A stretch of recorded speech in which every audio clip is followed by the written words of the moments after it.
ফরজ হয়নি? নামাজ ফরজ হয়নি? সারা জীবন ওই হারমোনি বাজাচ্ছে, জোরে কোন কি বাজাচ্ছে? বুড়া বয়সে যায় নামাজ ধরছে, এখানে হাঁটুর উপরে এরকম হাত থাওয়া লাগে না, আত্মা হেঁটে পড়তে, ওর হাত খালি এই এই এই মানে ওই যে টিপার একটা অভ্যাস আছে, খালি সমানত হাত পড়লে আর খালি লোক লড়ে। একবার তোলা লাগবে আশহাদু আল্লা ইলাহা ইল্লাল্লাহ, কয়বার? উনি যে খালি সমান এই করতেছে, তার মানে বোঝা গেল তুমি যতই চেষ্টা করো যৌবন বয়সে যদি নামাজ না ধরো, বুড়া বয়সে তোমার নামাজ আল্লাহ কবুল করবে না। কারণ নামাজ হলো সরকারি চাকরির মতন, সব বয়সে যেমন সরকারি চাকরি হয় না, সব বয়সে তেমন নামাজও ধরলে হবে না। এই জন্য যুবকেরা মনোযোগ দিয়ে শোনো বাজান, ইয়ারকি মারার দিন শেষ, আগামীতে আসবে আল্লাহর কোরআনের বাংলাদেশ। জোরে কোন কথা ঠিক কিনা? ইয়ারকি মারার দিন শেষ। আর কি নামাজ পড়ার আওয়াজ হবি, তাই নামাজ কায়েম হবে। জোরে কোন ঠিক কিনা? না পড়লে পাশার কাপড় খুলে 5টা করে বাড়ি, 5টা করে নামাজ পড়বি না, ওর বাপ পর্যন্ত পড়বি। জোরে কোন কথা ঠিক কিনা? এজন্য একটু মনোযোগ দিয়ে শোনো সোনার সানেরা, শোনো শোনো। সঙ্গে সঙ্গে ইমাম মালিক নামাজ বাদ দিলেন। ইমাম মালিক যখন নামাজ বাদ দিলেন, সমস্ত মুসল্লি বলে হুজুর কি হলো কি হলো? ইমাম মালিক বললেন তোমরা নতুন ইমাম নিয়োগ দিয়া তার পাশে নামাজ পড়ো। কি পাগলা কয়, সাউন্ড নাই বলে?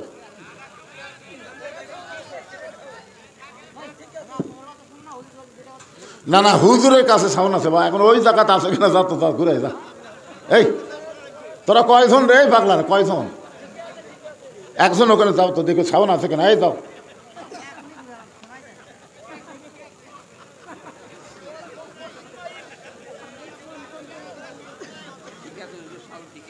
এ কারা কারা আমার ওয়াজ শুনতে পাচ্ছেন না হাত তোলেন। তার মানে ওইও হাত তোলেনি, যাই কাজ শোনা যাচ্ছে না ও ব্যক্তিও হাত তোলেনি। খালি ওয়াজ তো আবার একটা দোষ দিয়ে মাইকের ব্যবসা খাবা নাকি তোমরা?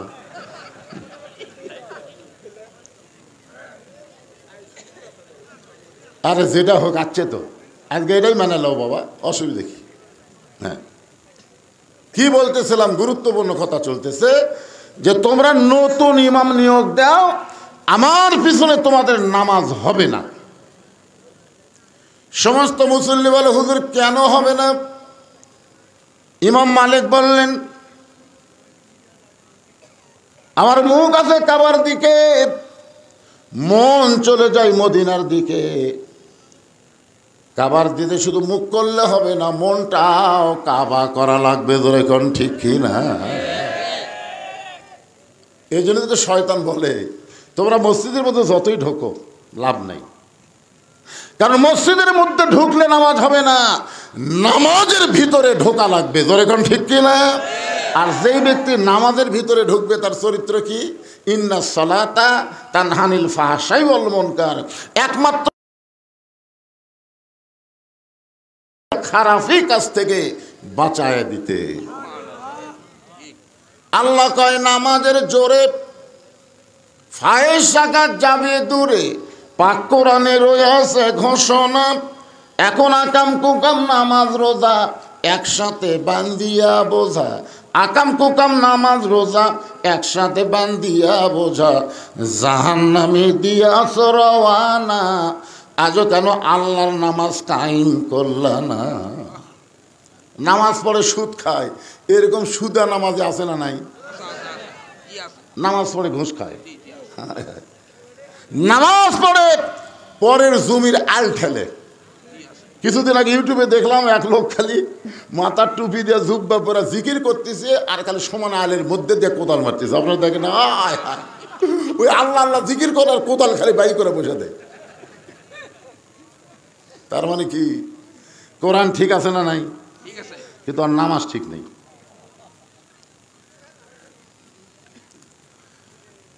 ইমাম মালিক রহমতুল্লাহ তখন থেকে ইমামতি বাদ দিলেন। দুনিয়ার সবাই যখন ঘুমায় গেছে এমন সময় ইমাম মালিক গভীর রাত্রে কাবা ঘরের কাছে গিয়ে বলে, কাবা রে, আমার ওপর মন খারাপ করিস না, আমি আর মক্কায় থাকবো না, আমার মনটা যেখানে যায় আমি চলে যাব মদিনা। মনে বড় আশা ছিল আমি যাব মদিনায়। এ গান গাইলে গুনাহ হবে? তাহলে বলেন, মনে বড় আশা ছিল আমি যাব মদিনায়, সালাম আমি করব গিয়া নবীজির যায়। মনে বড় আশা ছিল আমি যাব মদিনায়, আরব সাগর পাড়ি দিব নাইকো আমার তরি, আমি পাখি নই যে উড়ে যাব ডানাতে ভর করি, আমার স্বাদ আছে সম্বল নাই, স্বাদ আছে সম্বল নাই, করি কি উপায়, মনে বড় আশা ছিল আমি যাব মদিনায়। আব্দুল আলিম বলেন, রে বাংলার মুসলমান, তুমি গরিব হওয়ার কারণে হয়তো তোমার মদিনায় যাওয়া হলো না, ওই মদিনার মানুষটাকে কলিজার মধ্যে জায়গা দিয়া ওই নবীর সুন্নত আদর্শ যদি গ্রহণ করো, তুমি মদিনায় যাবার না পারলে কি হবে, মদিনার নবীকে আল্লাহ তাআলা তোমার ভাঙ্গা বাড়িতে পৌঁছাইয়া দিবে। ইমাম মালিক চলে গেলেন মদিনায়। যতদিন তিনি মদিনায় ছিলেন কোনোদিন জুতা স্যান্ডেল পায়ে দেন নাই। মদিনার মাটি নিজের গায়ে মাখতেন আর বলতেন, মদিনারে, আমি যদি মানুষ না হইয়া তোর বুকের মাটি হইতে পারতাম তাহলে আমার জীবন ধন্য হয়ে যাইত। মদিনারে, তোর উপর দিয়ে আমার দয়াল নবী হেঁটে গেছে, যদি আমি মাটি হইতাম নবীর কদম আমার বুকের উপরে পড়তো। মদিনারে, কানতে কানতে ইমাম মালিক যখন বেহুশ হয়ে যায়, ওই সময় দেখতে পাই নবী আর রওজার মধ্যে নাই। ইমাম মালিকের শিয়রের পাশে দাঁড়ায় বলে, আব্দুল মালিক, এমন করে কান্দিস না। এ মদিনা একদিন ইয়াসরিব ছিল, মদিনা ছিল না। আমি নবীকে কোলে নেওয়ার কারণে হয়েছে মদিনা। আমার যে উম্মতেরা আমাকে মহব্বত করে আমার প্রতি দরুদ শরীফ পড়বে, আমি শুধু মদিনায় একটা থাকবো না, সমস্ত উম্মতের হয়ে যাব মন মদিনা। ইমাম মালিক রহমতুল্লাহ এই হাদিসের ব্যাখ্যা করতে গিয়ে বলেন যে হাসরের ময়দানে উম্মতি মোহাম্মদী একজনকে আল্লাহ মিজানের কাছে নিয়ে যাবে। জোরে কান, কোথায়? মিজান মানে কি? আরো জোরে। এটা কি আপনার বাপের কথা না আল্লাহর কথা? তো আল্লাহর কথা বলতে মুখ বন্ধ থাকে কেন? মিজান মানে দাঁড়িপাল্লা। মিজান মানে কি? আরো জোরে, জোরসে বলুন। জোর হলো না, আরো জোরে। এখন একদল বলবে, হুজুর আপনি কি দাঁড়িপাল্লার মিছিল করে বেড়াচ্ছেন? আল্লাহ কোরআনে বলেছে, সূরা রহমান পড়ে দেখেন, ওয়াল ওয়াজনা বিল কিসতি ওয়ালা তুকসিরুল মিজান। আল্লাহ তখন ওজন করে দেখবে নেকির চাইতে পাপ অনেক বেশি। আপনারা বলেন তো, নেকির চাইতে যদি পাপ বেশি হয় তার ঠিকানা কি? আপনারাই জোরে বলেন, ঠিকানা কি? আল্লাহ বলবেন, রে জাহান্নামের ফেরেশতারা, ধাক্কায় ধাক্কায় গুনাহগার উম্মতকে জাহান্নামে নিয়ে যা। মনে করেন আমি সেই উম্মত, মনে করেন জাহান্নামের ফেরেশতারা ধাক্কায় ধাক্কায় যখন আমাদেরকে জাহান্নামের দিকে নিয়ে যাবে,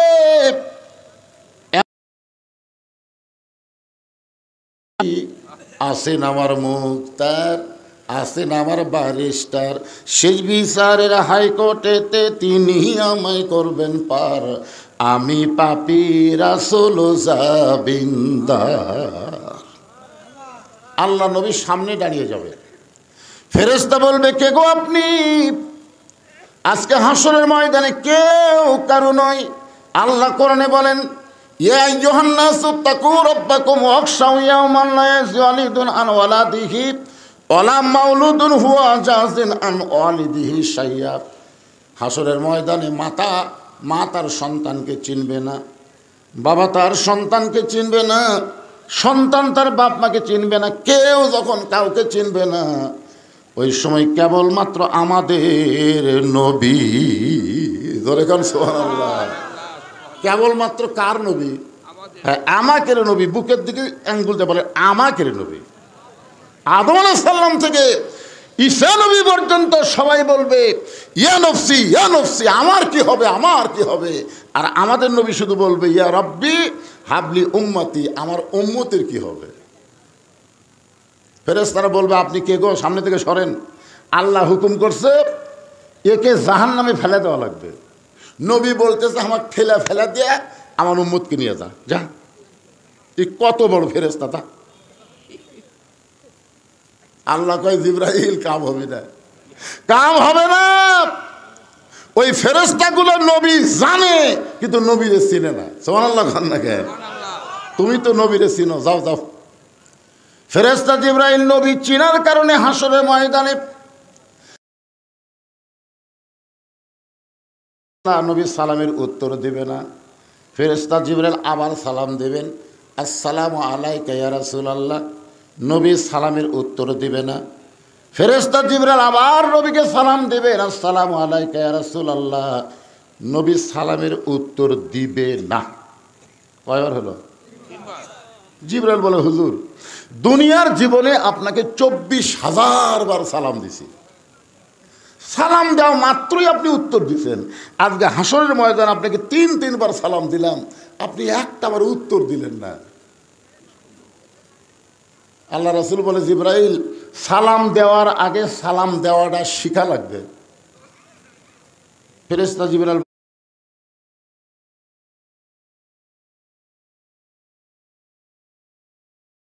বলে হুজুর আমার সালামের মধ্যে ভুল কোথায়? নবী বলে তুই গ্রামার জানিস? আরবি গ্রামার আছে না নাই? আসসালামু আলাইকুম হলো জমা, আসসালামু আলাইকা মানে ওয়াহিদ, আসসালামু আলাইকুমা তাহলে সানি হলো। আরবিতে 2 বছর হচ্ছে কুমা, 3 বছর হলো কুম। আমাকে যখন সালাম দিবেন তখন কি বলা লাগবে? আসসালামু আলাইকুম। কারণ আমার 2 কান্দে 2টা ফেরেশতা থাকার কারণে আমাকে বহু বচন করা লাগবে, কিন্তু নবীর কান্দে কোনো ফেরেশতা নেই। এই জন্য নবীকে সালাম দেওয়া লাগবে আসসালামু আলাইকা। কয় বছর? 1 বছর। ফেরেশতা জিবরাইল বলে ইয়া রাসূলুল্লাহ সালামের ভুল কোন জায়গায়? আল্লাহর নবী বললেন জিবরাইল তুমি শুধু আমার সালাম দাও, কিন্তু আমার গুনাহগার উম্মতকে বাদ দিলা কেন? যাকে ধাক্কায় ধাক্কায় জাহান্নামে নিয়ে যাচ্ছে তাকে বাদ দিলা কেন? ফেরেশতা জিবরাইল বলে ইয়া রাসূলুল্লাহ নেকির চাইতে পাপ বেশি হয়ে গেছে, আল্লাহ জাহান্নামের ফতোয়া দিছে। ফতোয়া মানে রায়। জাহান্নামে কি দিছে? এর সালাম দিয়া লাভ কি? আল্লাহ রাসূল বলে জিবরাইল তোমার আল্লাহ বিচার করে আমার উম্মতকে জাহান্নাম দিবার পারে, সালাম দেওয়ার সময় তুমি আমার উম্মতকে বাদ দিবার পারো, কিন্তু আমি নবী আমার উম্মতকে কোনো সময় বাদ দিবার পারি না। তো জিবরাইল বলে আপনি কি করবেন? নবী বলতেছে কে আপিল করব। আপিল নাই কি? কোন আপিল নাই? আল্লাহ ইচ্ছা মতো হাকিম হয়ে আমার গুনাহগার উম্মতের বিচার করবে, আমি উকিল সেখানে থাকতে পারবো না। এই বিচার আল্লাহ করতে পারে, কিন্তু আমি নবী এই বিচার মানি না। আল্লাহ কি হাকিম? ধরে কেন আল্লাহ কি? আমরা কি আসামি, আর নবী কি উকিল। তাহলে হাকিম বিচার করবে, আসামির উকিল থাকবে না। এই বিচার হাকিম করতে পারে, কিন্তু আমি উকিল মানি না।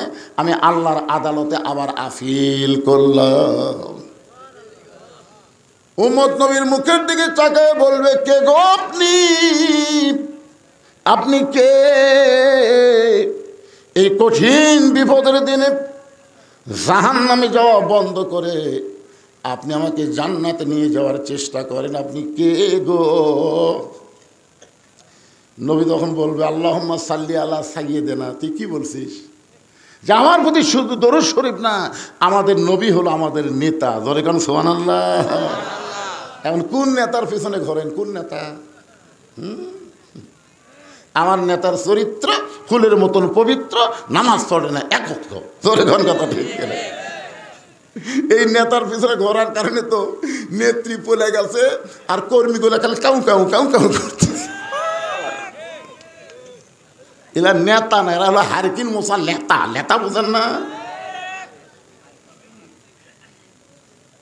সঙ্গে সঙ্গে আল্লাহ বলবেন, হাবিব আপনার উম্মতের ব্যাপারে আমি আল্লাহ তাআলা আফিল গ্রহণ করলাম। আবার মিজানের কাছে নিয়ে যাওয়া হবে, নতুন করে নেকি আর পাপের ওজন হবে।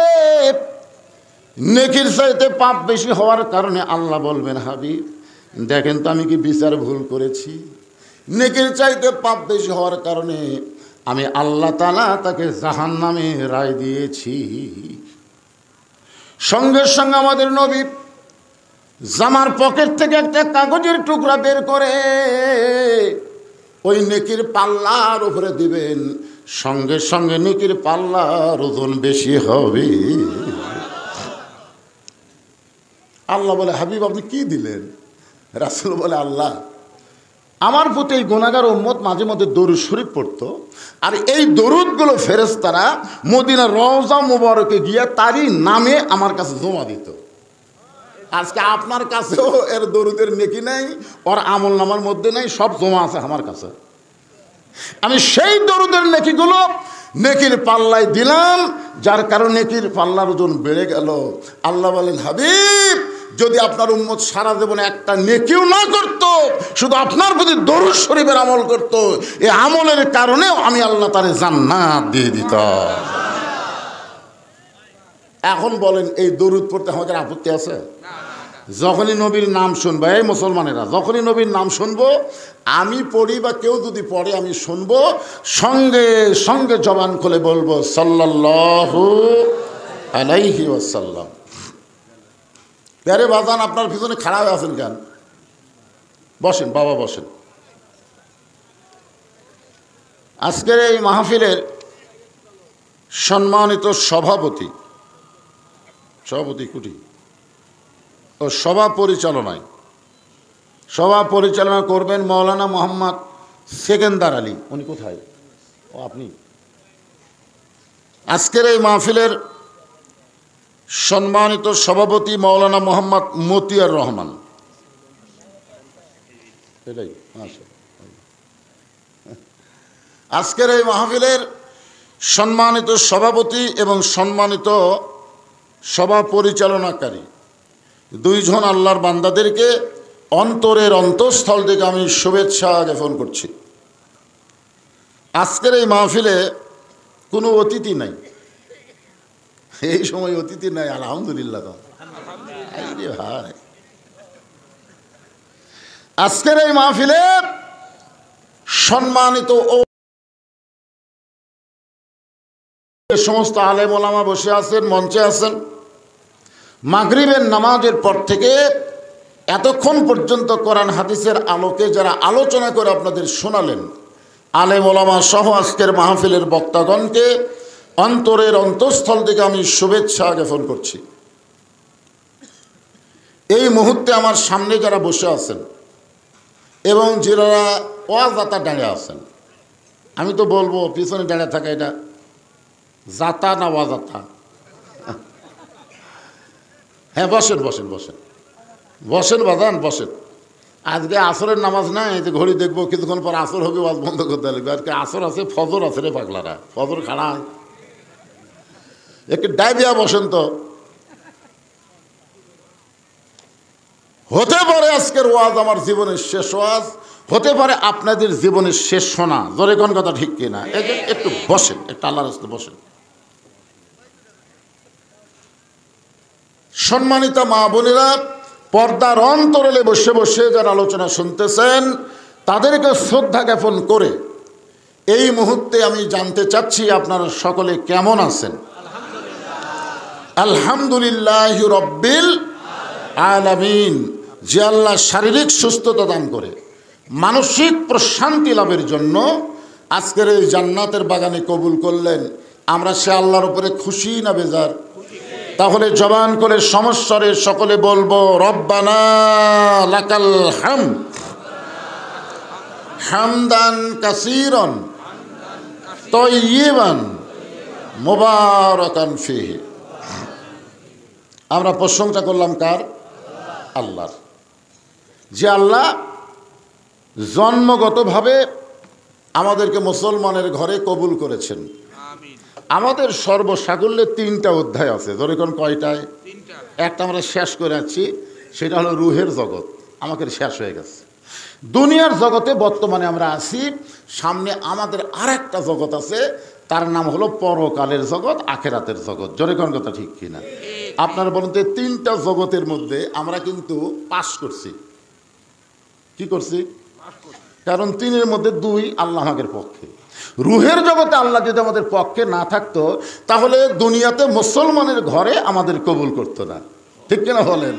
তাহলে দুনিয়াতে মুসলমানের ঘরে যখন আমাদের কবুল করেছে, বিশ্বাস করতে হবে রুহের জগতেও আল্লাহ আমাদের পক্ষে ছিল, দুনিয়ার জগতেও আল্লাহ আমাদের পক্ষে আছে। তাহলে 3 জগতে 2 জগৎ যদি আল্লাহ আমরা পাই, আর একটা জগতে আমরা পাবো না কে ভাই? আপনাদের কি মনে হয়? যদি নাও পাই তাও তো পাস। প্রত্যেক জগৎ 33 করে ধরেন, 33 আর পরকালে 33, তাহলে কত হলো? আমরা 66 পাইছি। আমাকে ফেল করে দেওয়ার মতন কেউ নেই। সুবহানাল্লাহ না? পরের 33 যদি পাই তাহলে আমরা গোল্ডেন এ প্লাস হবে। জোরে কোন কথা ঠিক কিনা? আর গোল্ডেন এ প্লাস যাদেরকে আল্লাহ দিবে তারা বিনা হিসাবে জান্নাতুল ফেরদৌসের মধ্যে প্রবেশ করতে পারবে। আমাদের মধ্যে এমন কোন আল্লাহর বান্দা আছে এরকম কি বলতে পারেন হুজুর না হলে 2-4 বছর দোজক খাটাতে ব্যস্ত পামো? আমাকে 2-1 কয় হুজুর শোনেন, না হয় আল্লাহ 10 বছর আমাকে জাহান্নাম দিবি, তারপরে কি ব্যস্ত পাবো না? আমি বললাম পাগলা, 10 বছর তো অনেক সময় রে। হাকিমের সামনে একজন দাঁড়ায় বলতেছে, স্যার আমাকে যদি আপনি যাবজ্জীবন দেন তাহলে আমার বউ হলে কি করে খাবে? স্যার আমাকে যাবজ্জীবন দেন না। তখন হাকিম বলতেছে যাবজ্জীবন দেব না, একটা আগুনের চুলা জ্বালাই বলতেছে এর মধ্যে খালি 1 ঘন্টা হাত দিয়ে থাকবি, খালি 1 ঘন্টা হাত দিয়ে থাকবো, তোর যাবজ্জীবন মাপ। ওই খালি আগুনের দিকে তাকায় আর কয় কি রে? না স্যার। আচ্ছা ঠিক আছে, 1 ঘন্টা লাগবে না, মাত্র 10 মিনিট, খালি 10টা মিনিট আগুনের মধ্যে হাত দিয়ে থাকলে আমি তোর 20 বছর জেল মাফ করে দেবো, যাবজ্জীবন মাফ করে দেবো, যা 10 মিনিট। রে কি খবর? না স্যার, 10 মিনিট লাগবে রে, মাত্র 5 মিনিট, 5 মিনিট খালি হাত দিয়ে থাকলে তোর যাবজ্জীবন জেল মাফ। তখন বলতেছে স্যার আগুন কি হাত দেওয়া যায়? রে পাগলা, দুনিয়ার আগুন 70 বার ধোয়ার পরে সে আগুন, আর জাহান্নামের আগুন এর থেকে 70 গুণ পাওয়ার বেশি, তাহলে সে আগুন তো আপনি 10 বছর কে কি কয় ঘন্টা থাকবেন? এই জন্য আমরা বলবো জাহান্নাম তো দূরের কথা, জাহান্নাম আমরা দেখতেও চাই না, বিনা হিসাবে আল্লাহ যেন আমাদের জান্নাত দিয়ে দেয়। তাহলে 66% আর খালি 33। কি কন? 33-এর ওয়াজ করবো এখন? ও মরার পরে ওয়াজ শুনতে ভালো লাগে। আসেন, ইয়া আইয়ুহাল্লাযীনা আমানুত্তাকুল্লাহা হাক্কা তুকাতিহি ওয়া লা তামুতুন্না ইল্লা ওয়া আনতুম মুসলিমুন।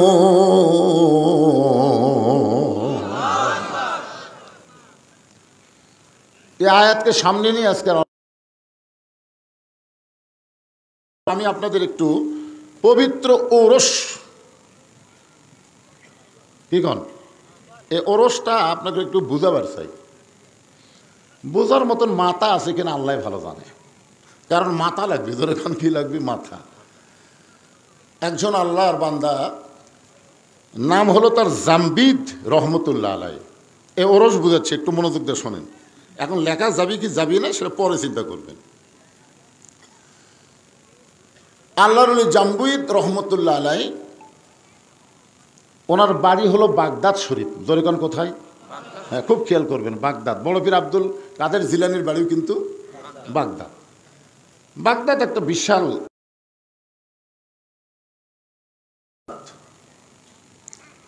হযরত আলী রাদিয়াল্লাহু শুয়ে আছে ওই বাগদাদের মধ্যে। জোরে কোন সুবহানাল্লাহ।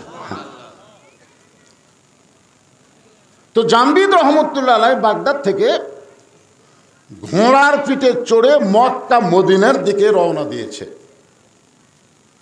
বাগদাদ থেকে মক্কা মদিনা হলো উত্তর দিকে, খুব খেয়াল করবেন কোন দিকে।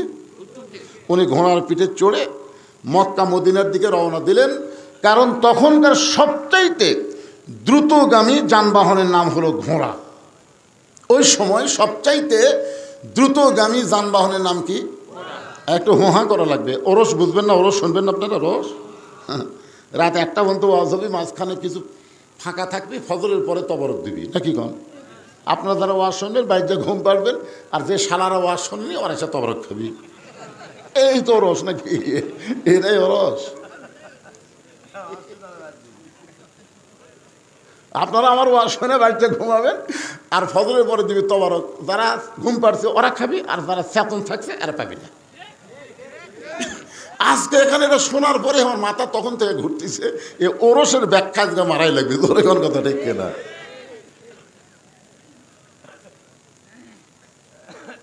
ঘোড়ার পিঠে চড়ে মক্কা মদিনার দিকে রওনা দিলেন। মক্কা মদিনার উত্তর দিকে কিছুদূর ঘোড়া ঠিকই চললো, কিন্তু মক্কা মদিনা মনে হয় আর বেশি দূরে নয়, আর বেশি দূরে নয়।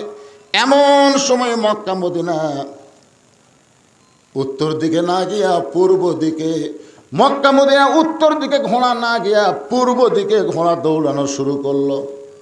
এখন আপনারা বলেন, উত্তর দিকে গেলে মক্কা মদিনা পাওয়া যাবে, কিন্তু ঘোড়া যদি পূর্ব দিকে যায়, আপনি যদি চড়ে বসে থাকেন, ঘোড়া যেদিকে যাচ্ছে আমি নামতেছি না, তাহলে কি আপনি মক্কা মদিনা পাবেন?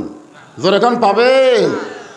আমরা যদি মক্কা মদিনা পাবার চাই, আল্লাহর কোরআন নবীর হাদিস ছাড়া পাওয়ার কোনো রাস্তা। মনে করেন মক্কা হলো কোরআন, মক্কা হলো আল্লাহ, আর মদিনা হলো মুহাম্মাদুর রাসূলুল্লাহ। প্রত্যেকটা মসজিদে গিয়ে দেখবেন এক সাইডে মক্কা আর এক সাইডে কি? মদিনা। মক্কার উপরে লেখা আছে লা ইলাহা ইল্লাল্লাহ, মদিনার উপরে লেখা আছে মুহাম্মাদুর রাসূলুল্লাহ।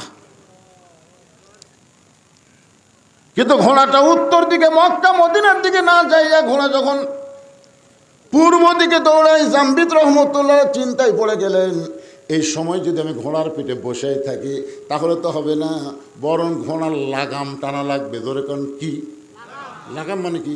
ব্রেক। ব্রেক ব্রেক ব্রেক ছাড়া গাড়ি আর পর্দা ছাড়া নারী। যে মোটর সাইকেলে ব্রেক নাই, ওই মোটর সাইকেল যতই দামি হোক, আপনি যদি বগুড়ার উদ্দেশ্যে রওনা দেন, আপনি কিন্তু বগুড়া যাওয়ার আগে হাসপাতালে যাওয়া লাগবে। জোরে কোন কথা ঠিক?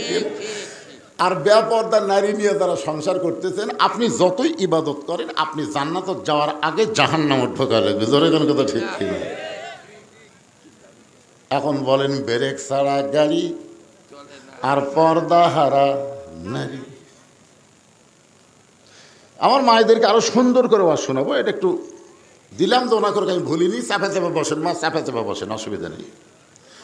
অকরনা ফি বুয়ুতিকুন্না ওয়ালা তাবাররুজনা তাবাররুজাল জাহিলিয়াতিল উলা। জোরে বলেন আল্লাহু আকবার। জাম্বিদ রহমতুল্লাহ আলাইহি ঘোড়ার লাগাম টেলে বলে, ঘোড়া রে, আমি মক্কা মদিনা উদ্দেশ্য করে রওনা দিয়েছি। মক্কা মদিনা উত্তর দিকে, তুমি মক্কা মদিনার দিকে না যাইয়া তুমি পূর্ব দিকে কেন যাও? এ ঘোড়া, আমি তোর কাছে ওয়াজ করতেছি, আর পূর্ব দিকে যাবি না, তুই উত্তর দিকে রওনা দে। এত সুন্দর ওয়াজ করার পরে জাম্বির যখন লাগাম ঢিল দেয়, সঙ্গে সঙ্গে ঘোড়া পূর্ব দিকে দৌড়ায়।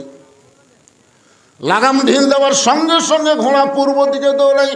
জাম্বিদ রহমতুল্লাহ চমকে উঠলেন, এত সুন্দর করে ঘোড়ারে ওয়াজ শোনালাম, তারপরে ঘোড়া আমল করে না। ধরে কন কি করে না? এ কথা কন না কেন, কি করে না? তাহলে কি বোঝা গেল? যে এত সুন্দর করে ওয়াজ শোনানোর পরেও আল্লাহর বান্দারা ফজরের নামাজ পড়ে না। পড়েন? আপনারা সবাই পড়েন? এখানে অনেক আল্লাহর বান্দা বসে আছেন যারা হয়তো মাগরিব এশার নামাজে পড়েনি। এরকম আছে না নাই? আবার নিয়ত করছে ফজরও পড়বি না। বক্তা ওয়াজ করছে যে টুপির উপরে পাগড়ি পরে কেউ যদি নামাজ পড়ে, আল্লাহ তাকে খুশি হয়ে 70 গুণ সওয়াব দেয়। সেদিন থেকে পাগড়ি পরেই নামাজ পড়ে।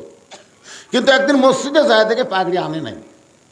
এখন চিন্তা করে এত দূর বাড়ি, আবার পাগড়ি আনবো। বিবেক বলতেছে পাগড়ি মাথাতে পড়লে 70 আর জামাতে পড়লে 27। জামাতে নামাজ পড়লে 27 গুণ, পাগড়ি পড়লে 70 গুণ। কোনটা ধরবি, কোনটা ছাড়বি, কোনটা ধরবি, কোনটা ছাড়বি? মন বলতেছে 70ই ধর। ইচ্ছা করে নামাজের জামাত বাদ দিচ্ছে, ইচ্ছা করে। সবাই যখন জামাতে নামাজ পড়ে বাড়িতে গেছে, ও তখন মসজিদের মধ্যে ঢুকে এক টানে লুঙ্গি খুলেছে। এক টানে লুঙ্গি খুলে ওটা আড়াই ভালতে মাথা 3 পেঁয়াজ দিয়ে রুকুর থেকে সেজদাত গেছে। ইতিমধ্যে এক মুসল্লি মসজিদের মধ্যে ঢুকাই কয় সর্বনাশ, জীবনে বহু নামাজে দেখলাম, এরকম ন্যাংটা তো দেখি নাই। ন্যাংটা বাবার দরবারেতে কেউ ফিরে না খালি হাতে। এই শালা তাহিরি এই ন্যাংটা বাবাকলেও গজল গজল করে, কোন কথা দেখে না। পাশাই মারছে থাবা। ওই লাভ দুটো বললে আমার মারলে কেন ভাই? বলে মারার কারণ লুঙ্গি। তোমার চোখ নাই লুঙ্গি আমার মাথায়? মাথায় কেন? বলে সওয়াবের আশায়। পাগড়ি পরে মাথার নামাজ পড়লে 70 গুণ সওয়াব হয়। লোকটা বলে পাগল, পাগড়ি পরা হলো সুন্নাত আর লুঙ্গি পরা হলো ফরজ। পাগড়ি পরা কি আর লুঙ্গি পরা কি? ওয়াজ শোনা হলো মুস্তাহাব আর এশার নামাজ পড়া হলো ফরজ। এশার নামাজ বাদ দিয়া যারা ওয়াজ শুনতেছে, তারা লুঙ্গি খুলিয়া মাথায় পাগড়ি পরিছে। আমার সঙ্গে সকলে একটু বলা লাগবে, বলতে পারবেন না ভাইজান? যারা বলবে না মনে করেন তারা এশা পড়ে নাই, না পড়া ওয়াজ শুনতেছে। আর যারা বলবেন আল্লাহ তাআলা তাদের এশা কবুল করুক, জোরে কোন আমিন। তাহলে সবাই আমার সঙ্গে বলেন, এশার নামাজ বাদ দিয়া যারা ওয়াজ শুনতেছে, তারা লুঙ্গি খুলিয়া মাথায় পাগড়ি পরেছে। আবার ওয়াজ শুনতে শুনতে যারা ফজর বাদ দিবে, ওয়াজ শুনতে শুনতে যারা ফজর বাদ দিবে, লুঙ্গি খুলিয়া মাথায় পাগড়ি পরিবে। যেই মাত্র লাগাম ঢিল দেয়, ঘোড়া আবার পূর্ব দিকে দৌড়ায়। জাম্বি চিন্তা করে ওয়াজ করা যখন কাম হলো না, ওয়াজের পরে আওয়াজ আসে না নাই? তিনি ঘোড়ার পিঠ থেকে নামলেন। ঘোড়ার পিঠ থেকে নাইমা মক্কা মদিনার দিকে টেনে টেনে ঘোড়াকে নিয়ে যাবেন। ঘোড়ার পিঠে চলে যখন যাওয়া হবে না, তাই বলে ঘোড়া ছাড়া তো আমি যাব না। এবার নিচে নামার পরে ঘোড়াকে টানা যখন শুরু করলেন, সঙ্গে সঙ্গে ঘোড়া শুয়ে পড়ছে। দাঁড়ানো ঘোড়াকে 2 ধাপ সামনে টাইনা নিয়ে যায়। যে ঘোড়া শুয়ে পড়ে তার টাইনা কোনো লাভ? জোরে বলেন। মনোযোগ দিয়ে যারা শুনবেন তাদেরকে কিছু শোনানো যাবে, কিন্তু কোরআনের মাহফিলে এসে মনটা যদি বক্তার কথার দিকে না থাকে। এই জন্য ছোটবেলায় একটা গান শুনেছিলাম, 80 তোলায় শের যদি হয় 40 সারে মন, মনে মনে মিল না হলে মিলবে না ওজন। বক্তার কথা আর শ্রোতার মন, এই দুইটা যদি এক না হয় তাহলে ওয়াজ বুঝতে কিন্তু কষ্ট হবে। জোরে কোন কথা ঠিক না? আল্লাহর জাম্বিদ রহমতুল্লাহ চিন্তায় পড়ে গেলেন। এই ঘোড়ার পিঠে চড়ে মক্কা মদিনায় যাবার চাইলাম, ঘোড়া আমাকে মক্কা মদিনায় নিয়ে যাবে না। ঘোড়ার টাইনা টাইনা মক্কা মদিনায় নিয়ে যাবার চাইলাম, ঘোড়া আমার সঙ্গে যখন যাবে না, তাহলে খামাখা ইন্নামা আমওয়ালুকুম আওলাদুকুম ফিতনা। আল্লাহ বলেছেন সম্পদ আর সন্তান হলো তোমাদের বিপদের কারণ। যত সম্পদ দুনিয়াতে আল্লাহ দিয়েছে তার মধ্যে একটা সম্পদের নাম হলো ঘোড়া। দরকার নাম কি? আল্লাহ বলতেছেন সম্পদ আর সন্তান তোমাদের সবচাইতে বড় বিপদের কারণ। এই সম্পদের কারণে অনেক মানুষ জাহান্নামে যাবে, আবার সন্তানের কারণে অনেক বাবা। আপনি কেমন ভাব, আপনি কেমন বেটা জন্ম দিলেন যে আপনার বেটা কোরআনের মাহফিল বাদ দিয়ে মেলা ঘুরতেছে? এই দোয়া দরুদ পরে জন্ম দেননি তো, হিচ্ছুকে গলা ধরে পেলে ফেলে দিয়ে কাম করছেন কি? শালা মানুষ হবে?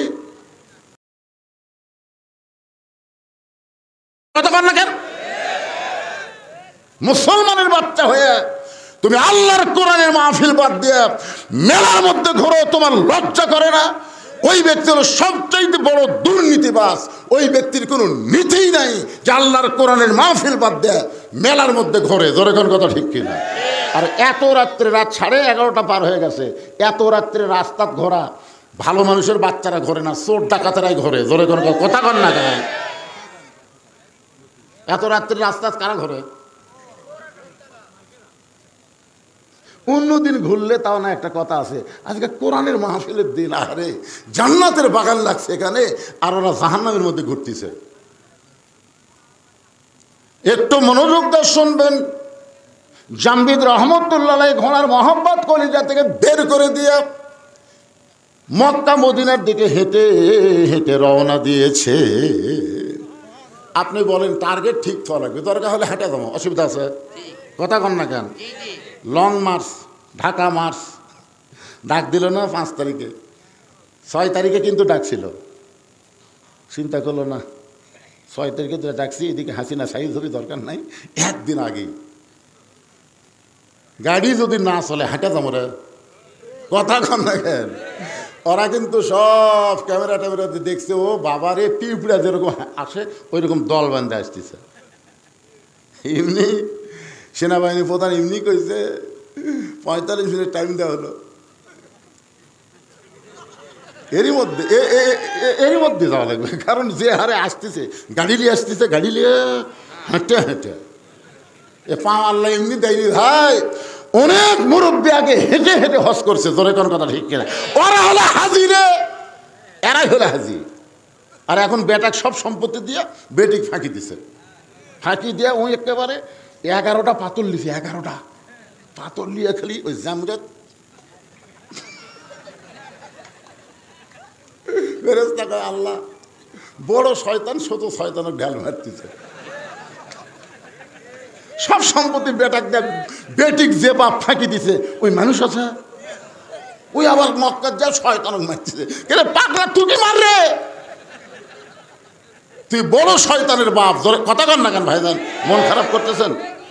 আচ্ছা আপনার কি কোনো বক্তব্য দিবেন? শুনবেন? আলহামদুলিল্লাহ। খালি ভালো নয়, আজকে মজা দেবে। আল্লাহ হেঁটে হেঁটে যখন রওনা দিলেন, এমন সময় মন বলতেছে জামবিদ এত সুন্দর ঘোড়ার পিঠে চড়ে মক্কা মদিনায় যাবার চাইলি, সেই ঘোড়া তোকে যখন মক্কা মদিনায় নিয়ে যাবে না, তুই ঘোড়ার লাগাম টানলে ঘোড়া তোমার সঙ্গেও যাব না। একটা বার কি ঘাড় কাত করে দেখা যায় না ঘোড়া কি করতেছে? আল্লাহ মন বলতেছে কাবার দিকে তো মুখ করে খাড়া হইল রে, তোর 2000 টাকার জুতা যে সাইডে থুসু দেখ তো জুতে, মানে জুতাও দেখতেছে নামাজও পড়ছে। তো মনে করতেছে সবাই যখন জামাতে চলে গেছে, ই একলাই যখন জোহরের 4 রাকাত সুন্নত পড়তেছে, দেখে ওর জুতা কুটি। তো যাই দেখে ওর পাশে কাঠের বাক্সে জুতে, ওর মনে করতেছে কেবল 1 রাকাত আছে, এখনো 3 রাকাত আছে, এই 3 রাকাত শেষ করতে আমি 7 মাথা পার হব। এই মনে করে চোর যেই জুতায় হাত দিয়েছে ওই খস করে ধরছে। তখন বলতেছে কে রে ভাই তুই কাবার দিকে জুতা খালি কাবা লয় তো আমার জুতাও রাখা লাগবে আবার কাবাও করা লাগবে, জোরে করে হবে।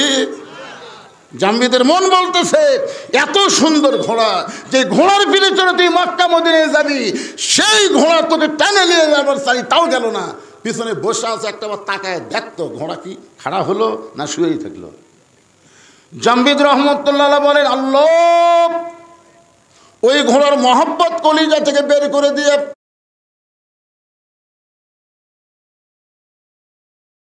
আমি হেঁটে হেঁটে মক্কা মদিনার দিকে রওনা দিব, একটা বার ঘোড়ার দিকে তাকাবো না, এই মনে করে জোরে জোরে যখন পা মারতেছে, এমন সময় ঘোড়া দাঁড়িয়ে গেছে। পিছনের কাপড় এমন ভাবে ঘোড়া কামড়ে ধরেছে,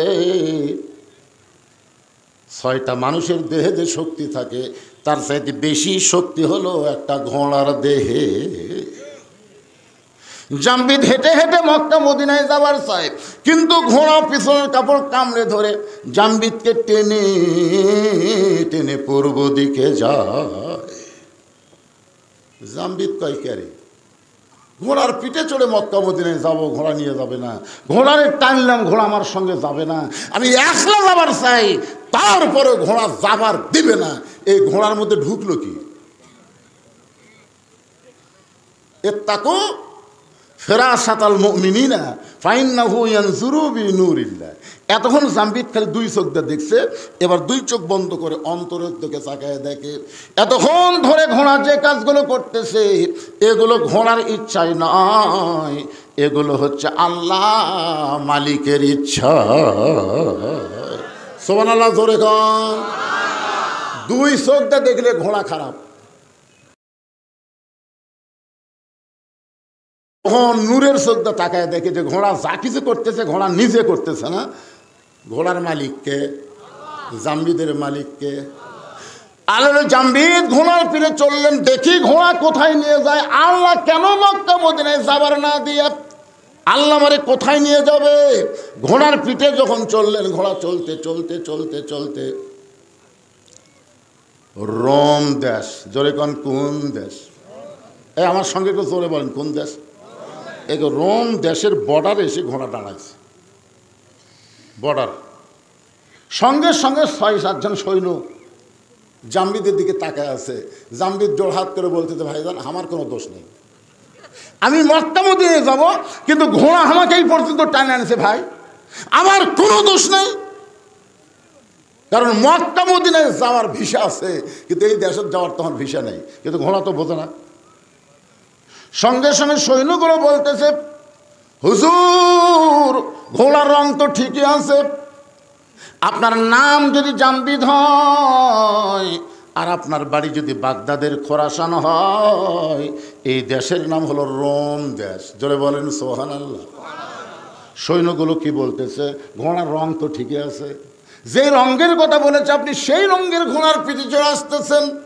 যদি আপনার নাম জাম্বিদ হয়, আপনার বাড়ি যদি বাগদাদের খোরাসান হয়, এই রোম দেশের বাদশা বলেছে ওই হুজুরকে সসম্মানে আমার দরবারে হাজির করে দিও।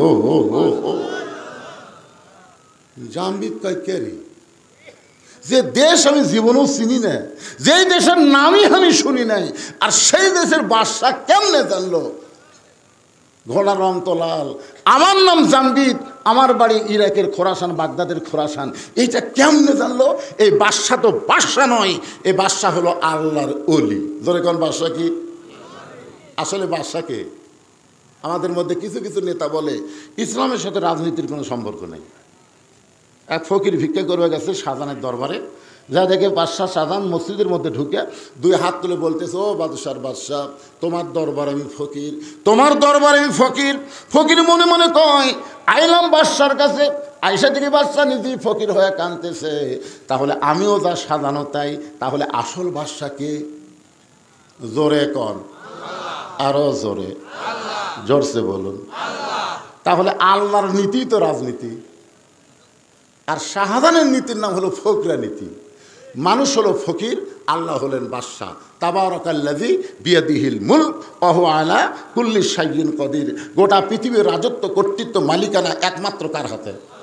যারা জবান বন্ধ করে থবেন, বুঝবেন আপনি মুসলমান, খালি নাম আছে কিন্তু আপনার ভিতরে মুনাফিকি কাম করতেছে। আমি কি আমার বাপের কিচ্ছা বলতেছি না আল্লাহর কোরআনের কথা? জোরে বলেন। তাবারাকাল্লাযী বিয়াদিহিল মুলক। এক হাদিসে আমারে কয়, হুজুর আপনার ওয়াজত গেলে খালি রাজনীতির পেছর পড়েন, রাজনীতি না করলে হয় না। আমি গেলাম, হাজি সাহেব আপনি তো রাজনীতি করে যাচ্ছেন। তো বলে কোথায়? মক্কায়। তো বলে কেমনে? আমি বললাম আপনি কি আল্লাহর ঘর সামনে থেকে বলেছেন ইন্নাল হামদা অন্নি মাতা লাকাওয়াল মুলক লা শারিকা লাক, এটাকে আপনি বলছেন? হুজুর বহুবার বলছি। তো এই লাকাওয়াল মুলক লা শারিকা লাকের অর্থ কি? আমরা তো শুনে শুনে খালি কচি হুজুর, আমরা তো অর্থ জানি না। পাগলা, এর অর্থ হলো রাজনীতির ভিতরে, রাজত্বের ভিতরে একমাত্র আল্লাহ ছাড়া অন্য কাউকে আমি স্বীকার করি না। তাহলে রাজনীতির রাজত্ব একমাত্র কার? আরো জোরে বলেন। আপনি কাবা ঘরের সামনে দিয়ে এই তালবিয়া পড়ে এসে বাংলাদেশের মানুষের দল করতেছেন, আপনার হাজি নাম হবি কিন্তু হজ কবুল হবি না। জোরে কথা কন না কেন ভাইজান? তাহলে বাদশাহ শাহজাহান কি বাদশাহ আছে? বাদশাহ শাহজাহান বাদশাহ আছে? বাদশাহ নেই, কি হচ্ছে? আল্লাহ গানিয়ুন ও আনতুমুল ফুকারা। আমরা হলাম ফকির, ধনীর নাম কি? আরো জোরে, জোরসে বলুন। জামবিদ রহমতুল্লাহ চমকে গেলেন, যে দেশ আমি চিনি না, যে দেশের বাদশাকে আমি জীবনেও জানি না, সেই দেশের বাদশাহ কেমনে জানলো আমার নাম জামবিদ, আমার বাড়ি খোরাসান বাগদাদে, আমি লাল ঘোড়ার পিঠে চড়ে আসতেছি, এই বাদশাহ অবশ্যই আল্লাহর ওলি। ওই 6 জন সৈন্য শুভেচ্ছা স্বাগতম, আল্লাহর ওলির আগমন, শুভেচ্ছা স্বাগতম বলে রোমের রাজদরবার পর্যন্ত পৌঁছায় দিলেন। জামবিদ বললেন, ভাইজান এই যে রাজদরবারের দরজা পর্যন্ত নিয়ে আসলেন, এখন আমি কি করব? বলে এখান থেকে আপনাকে একলাই যাওয়া লাগবে, এখান থেকে আপনাকে একলা যাওয়া লাগবে। ফেরেশতা জিবরাইল বলে, নবী গো এই পর্যন্ত আল্লাহ আমাকে হুকুম দিয়েছে, এরপর থেকে আপনাকে একলাই যাওয়া লাগবে। ধরে কোন কয়জন? কেন? ওরস মানে কি একটু খেয়াল করেন। আল্লাহ নবী 2 জনা, প্রেম করিবেন গোপনা, মাঝখানে তো অন্য কারো জায়গা থাকবে না। জায়গা যদি থাকিত জিবরাইলকে সঙ্গে নিত, জায়গা যদি থাকিত জিবরাইলকে নিত, দরজার বাইরে আল্লাহ ব্রেক করাতো না। সবাই বলেন আল্লাহ নবী 2 জনা প্রেম করেছেন গোপনা, মাঝখানে তো অন্য কারো জায়গা ছিল না। কি জিবরাইল খালি এক ধাপ মারলে তোর অস্তিত্ব পুড়ে হবে ছাই। 70,000 নূরের পর্দার গেট আমি আল্লাহ আমার দোস্তকে সাদর সম্ভাষণ জানাবার চাই। জোরে কেন সুবহানাল্লাহ। আয় রে, নবী একলা এখন আল্লাহর কাছে যাচ্ছে একলাই। ফেরেশতা জিবরাইল বলে, হুজুর আমি আপনার সাথে থাকলে আপনাকে কোলদারা হইয়া, কোলদারা বোঝেন না? বর দেখবেন বিয়ের দিনে কোলদারার মোশন দেখছেন? বড় এই কি ছোটো ছোটো ঘাস খাবো, তোর শ্বশুর মামা শ্বশুর সবাই কিন্তু জানলাতে তোকে দেখতেছে। আজকে যাত্রীরা, বর যাত্রী যেভাবে খাক ওর দিকে কারোর নজর নেই, নজর কিন্তু তোর দিকে আছে। আজকে তুই কম খা, ছোটো ছোটো ঘাস খা, মগজ কিছু ভরার সাথে সাথে টিস্যু পেপার দিয়ে মুছবো। কোলদারা বরক শিখা দিচ্ছে। কারণ কি জন্য? আজকে তোর পরীক্ষার দিন পাগলা, আগামীকাল থেকে তোর খাওয়ার শেষ না, তুই কী খাবো রে? কিন্তু যারা আজকে শেষ খাওয়া খাচ্ছে বরযাত্রী, ওরকে আজকে শেষ পাগলা, আগামীকাল আর খাওয়া নেই। এই দুনিয়াতে কাফের বেঈমান হলো বরযাত্রী, আর মুসলমান হলো বর। মুসলমানকে ফেরেশতারা দেখতেছে, আল্লাহ দেখতেছে, চিন্তা ভাবনা করে খাওয়াও লাগতেছে, চলাও লাগতেছে। তোর এখন ঠিক কিনা? আর বরযাত্রীর কোনো চিন্তা আছে? কারণ ওরা জানে মরার সাথে সাথে জাহান্নাম, পিটন খাওয়া ছাড়া বুদ্ধি নেই। আর আমরা জানি মরার পরে জাহান্নাম না, আমাদের জন্য জান্নাতের দরজা আল্লাহ খুলে দিয়েছেন। সালামুন আলাইকুম তিবতুম ফাদখুলুহা খালিদিন। এখান থেকে আপনি একলা যান। আল্লাহর জামবিদ রহমতুল্লাহ রোমের বাদশার রাজ দরবারে একা একা রওনা দিলেন। কিছু দূর যাওয়ার পরে রোমের বাদশাহ দাঁড়িয়ে জামবিদ রহমতুল্লাহকে সাদর সম্ভাষণ জানায় বলতেছে, ওগো আল্লাহর ওলি,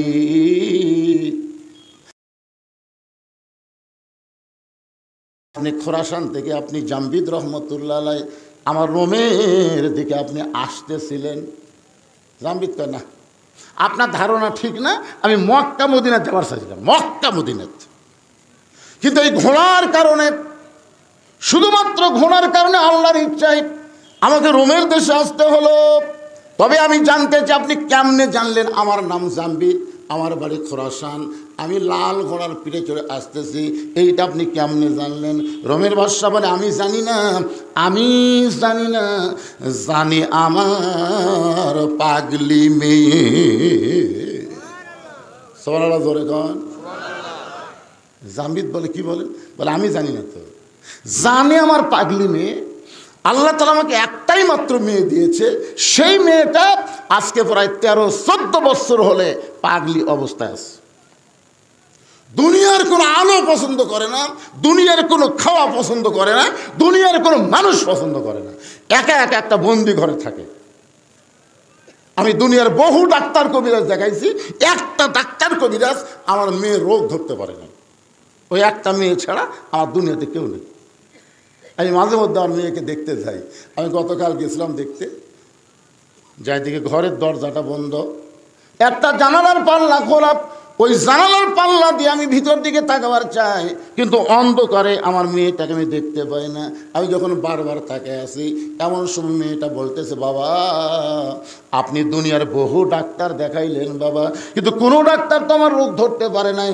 আমি কোন রোগের রোগী যদি জানতে চান, তাহলে খোরাসান থেকে একজন আল্লাহর ওলি, নাম তার জামবিদ, লাল ঘোড়ার পিঠে চড়ে রোমের দিকে আসতেছে, তাকে যদি আপনি আমার কাছে আনতে পারেন বাবা, তাহলে সেই বলতে পারবে আমার ভিতরে কি রোগ রয়েছে। আমি আমার মেয়েটার কথা প্রথমে বিশ্বাস করলাম না, কারণ মেয়েটা আমার পাগলি হয়ে গেছে, রোগী অবস্থায় আছে, মেয়েটার কথা বিশ্বাস করলাম না। তারপরে মনে মনে চিন্তা করলাম, কয়েকটা সৈনিক আমি পাঠাইয়া দিয়ে দেখি তো, যদি এইরকম কোনো মানুষ আসে তাহলে ধরে যেন আমার দরবারে নিয়ে আসে। ওগো আল্লাহর ওলি, আপনার ঘোড়ার রঙ ঠিক আছে, আপনার নাম যদি জামবিদ হয় আর বাড়ি যদি বাগদাদের খোরাসান হয়, তখন আমার পাগলি মেয়ের কাছে একটু চলেন।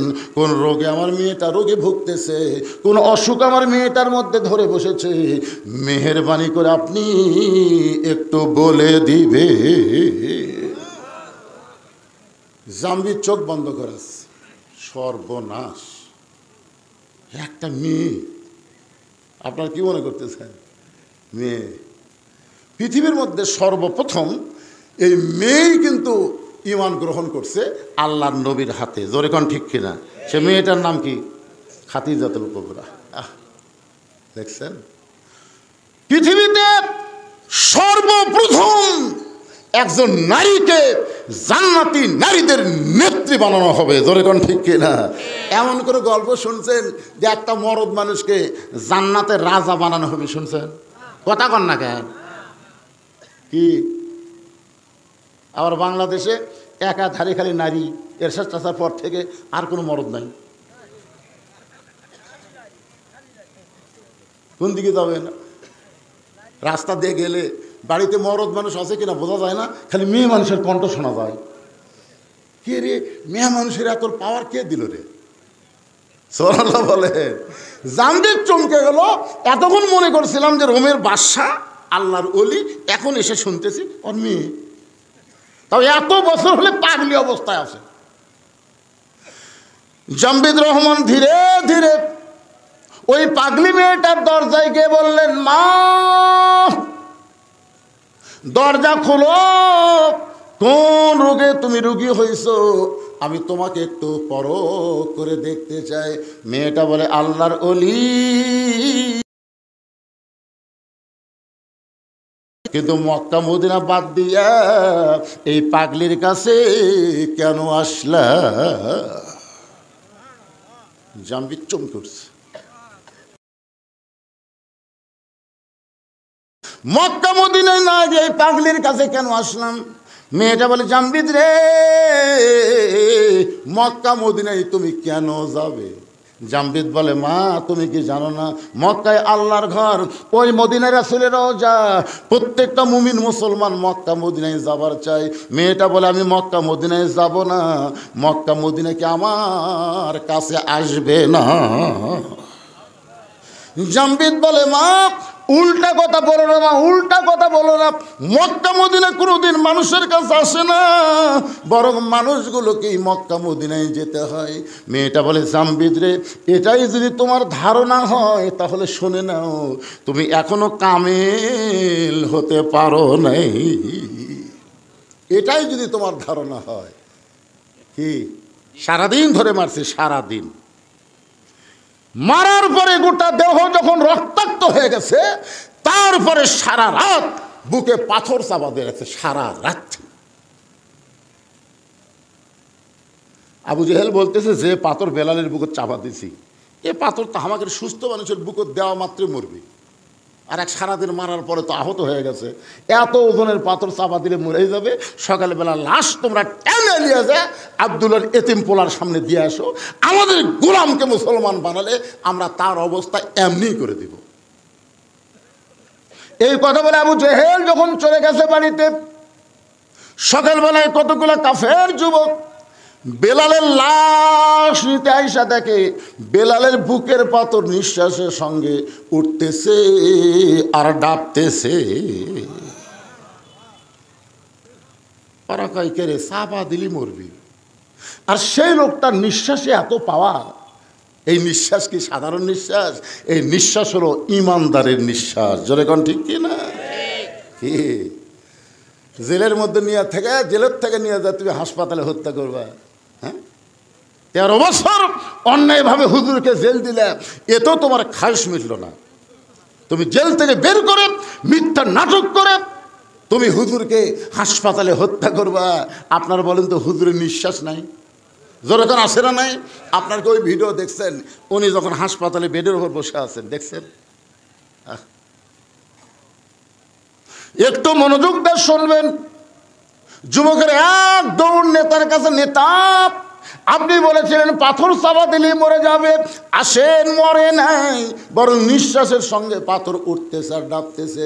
আবু জেহেল উতবা সাইবা দৌড়ে এসে দেখে বেলালের জবান থেকে আল্লাহ আল্লাহ আল্লাহ আহাদ আহাদ উচ্চারণ হচ্ছে। কুলহু আল্লাহু আহাদ, পড়েন, কুলহু আল্লাহু আহাদ আল্লাহুস সামাদ লাম ইয়ালিদ ওয়া লাম ইউলাদ ওয়া লাম ইয়াকুল লাহু কুফুয়ান আহাদ। আবু জেহেল বলতেছে, জিহ্বা টেনে বের করো। যে জিহ্বা দিয়ে আল্লাহ আল্লাহ উচ্চারণ করতেছে, ওই জিহ্বা পেরেক মেরে দিতে হবে। বেলালের মুখের মধ্যে হাতটা দিয়ে জিহ্বা টেনে বের করে ওই জিহ্বার মধ্যে 6টা বাউল কাটা ঢুকাই দিলেন। বাউল কাটা হলো খেজুর কাটার চাইতেও মোটা, এরকম 6টা কাটা এই পার্দে ঢুকায় ওই পার্দে বের করে দিলেন। এরপরেও হযরত বেলালের জিহ্বা দিয়ে রক্ত বের হয়, রক্তের মধ্যে ফুটি বলতেছে আল্লাহ আল্লাহ আল্লাহ আল্লাহ আল্লাহ আল্লাহ। এরপরেও আল্লাহর জিকির যখন বন্ধ হয় না, কে যেন বলল, আবু বকর, গভীর রাত্রে যেই বেলাল নবীর কাছে ঈমান গ্রহণ করছে, সেই বেলালকে মারতে মারতে মারতে মারতে বেলালের জিহ্বা টেনে বের করে জিহ্বার মধ্যে পেরেক মারছে। আবু বকর রে, বেলাল তোমার ভাই, কুল্লু মুসলিমুন ইখওয়া, প্রত্যেকটা মুসলমান ভাই ভাই। আবু বকর রে, বেলালকে কি মুক্ত করবা না? আবু বকর এক দৌড়ে গিয়া কাফের বেঈমানদের সামনে বলে, রে মক্কার কাফেররা, তোদের মধ্যে মানবতা নাই, তোদের মধ্যে মনুষ্যত্ব নাই। সারাদিন ধরে মারছিস, সারা রাত বুকে পাথর চাপা দিয়ে রাখছিস, এরপরও জিহ্বা বের করে জিহ্বার মধ্যে পেরেক মারলি, তোদেরকে কোনো দয়া নাই রে, তোদের কোনো কি মায়া নাই? আবু জেহেল বলতে, আবু বকর, যদি তোমার মায়া হয় তাহলে আমাদের গোলামকে তুমি কিনে নাও, কত দাম নিবা? বেলালের মনিব ওমাইয়া বলতেছে, 1000 স্বর্ণ মুদ্রা নিব। আবু জেহেল বলে, রে উমাইয়া, যেই বেলাল সুস্থ অবস্থায় তুমি 1 টাকা দিয়ে কিনলাম, আর সেই বেলাল মরার সময় তুমি 1000 আশরাফি চাইলা। আবু বকর বলে, উমাইয়া, আমার কাছে যদি 10,000 টাকা চাইতা, তারপর আমার ভাই বেলালকে তোমাদের কাছে এক মুহূর্ত আমি রাখবো না। 1000 আশরাফি দিয়ে হযরত বেলালকে মুক্ত করে নবীর দরবারে নিয়ে যায়। আবু বকর কান্দে করে চিন্তা করতেছে, রহমতুল্লাহ আলামিন এই দৃশ্য কি সহ্য করতে পারবে? নিজের পাগড়ি দিয়ে বেলালকে ঢেকে কান্দে করে যখন নিয়ে যাচ্ছে, নবীর সামনে দাঁড়াবে, আবু বকর বেলালকে এইভাবে না ঢেকে আমার সামনে প্রকাশ করে দাও। আবু বকর, হুজুর আপনি সহ্য করতে পারবেন না, ওই কালো মানুষটা রক্ত লাল হয়ে গেছে। রাসূল বলে, আবু বকর তুমি কি জানো আল্লাহ তাআলা আমার বেলালের জন্য কোরআনের আয়াত নাজিল করেছে, ইন্নাল্লাযীনা ক্বালু রাব্বুনাল্লাহু সুম্মা ইসতাকামু তাতানাজ্জালু আলাইহিমুল মালাইকা আল্লা তাখাফু ওয়া লা তাহজানু ওয়া আবশিরু বিল জান্নাতিল্লাতী কুনতুম তুআদুন।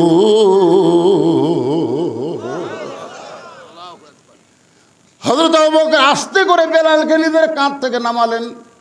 নামার পরে পাগড়ি যেই মাত্র টান দিছে, নবী তাকায় দেখে বেলালের জিহ্বার মধ্যে পেরেক মারার কারণে জিহ্বাটা মোটা হয়ে মুখ থেকে অনেকখানি বার হয়ে আসে।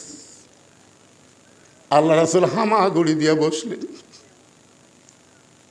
রাহমাতুল আলামিন নবী হামাগুড়িতে বসে বেলালের কপালে একটা চুমা দিয়া বেলালের জিহ্বার মধ্যে যে পেরেকগুলো বের করে নিজের জিহ্বাটা নবী বেলালের জিহ্বার সঙ্গে লাগায় দিলে,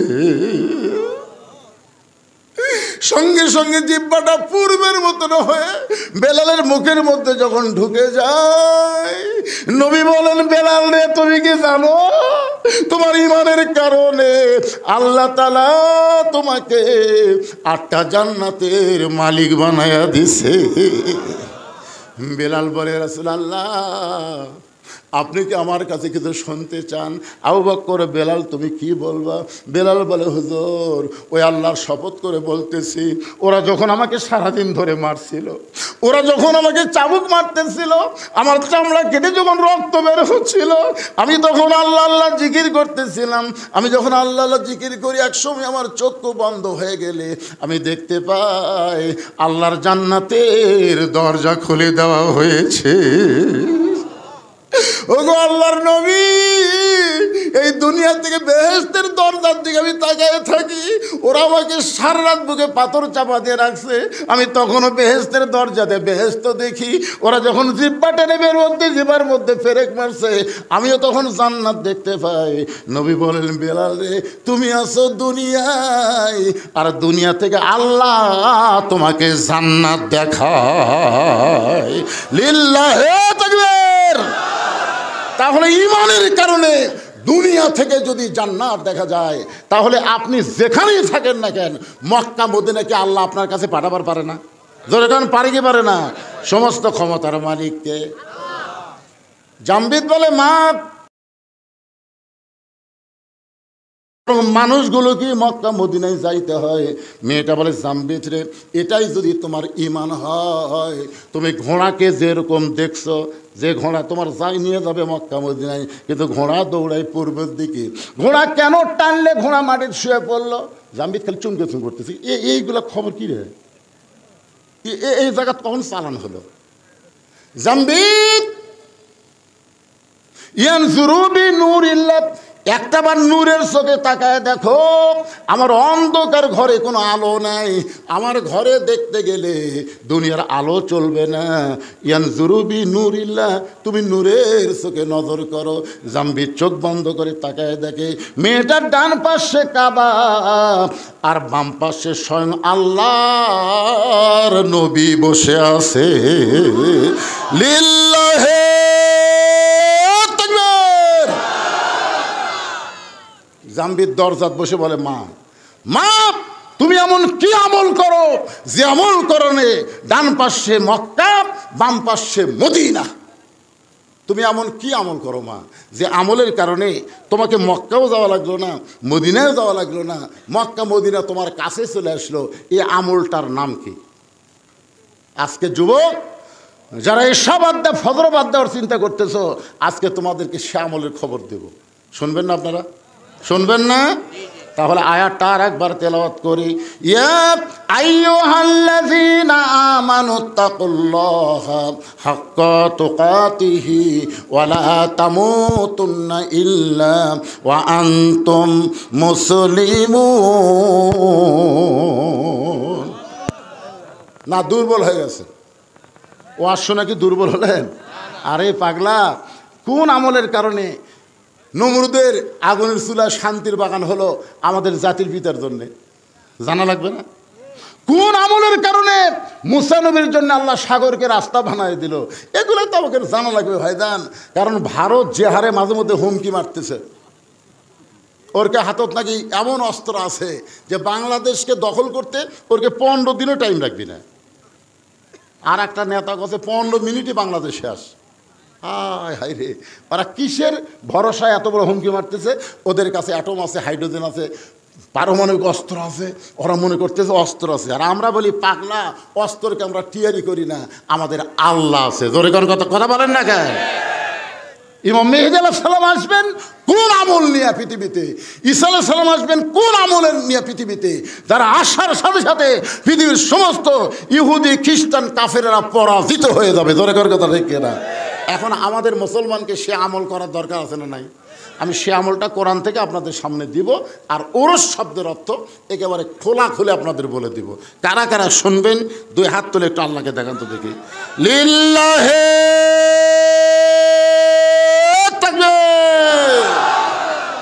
আলহামদুলিল্লাহ। মাত্র 10টা মিনিট, তারপর আবার আলোচনা যাব। আজকে ঘড়ি দেখা লাগবে না, সময়ের খেয়াল নেই, চলতে থাকবে। তাহলে 10টা মিনিট এই যে ইসালে সওয়াব, এই যে বিশাল একটা মাহফিল করার খরচ, আপনাদের কাছে একটু ব্যাগ যাবে, রুমাল যাবে। আল্লাহর হস্তে 10, 20, 50, 100 যে যা পারবেন দান করবেন। আপনাদের ওটার দরকার নেই, আপনাদের কাছে এই ছেলেরা যাবে, আপনারা প্রাণ খুলে দান করবেন। আর এখানে আমি 100 জন আল্লাহর বান্দা চাই। 100 জন। কয়শো জন? 100 জন আল্লাহর বান্দা চাই, যারা বাপ মাকে অত্যন্ত ভালোবাসেন। আজকে এখানে আল্লাহর ওলি যিনি শুয়ে আছেন, তার নাম এখানে দেওয়া হয় নাই, কিন্তু এখানে একটা নাম দিয়েছে, সেটা হলো মোগলটুলি শাহ দেওয়ান রহমতুল্লাহ আলাইহির মাজার। এখানে যে শাহ দেওয়ান রহমতুল্লাহ আলাইহির মাজার আছে, এ ব্যাপারে কারো সন্দেহ আছে? আপনাদের কারো সন্দেহ আছে? নাম জানি না, কিন্তু এখানে যে একজন আল্লাহর ওলি আছে এ ব্যাপারে তো সন্দেহ নাই। তো প্রত্যেক বছর এরকম একটা করে মাহফিল এখানে হোক, এটাকে আপনারা চান?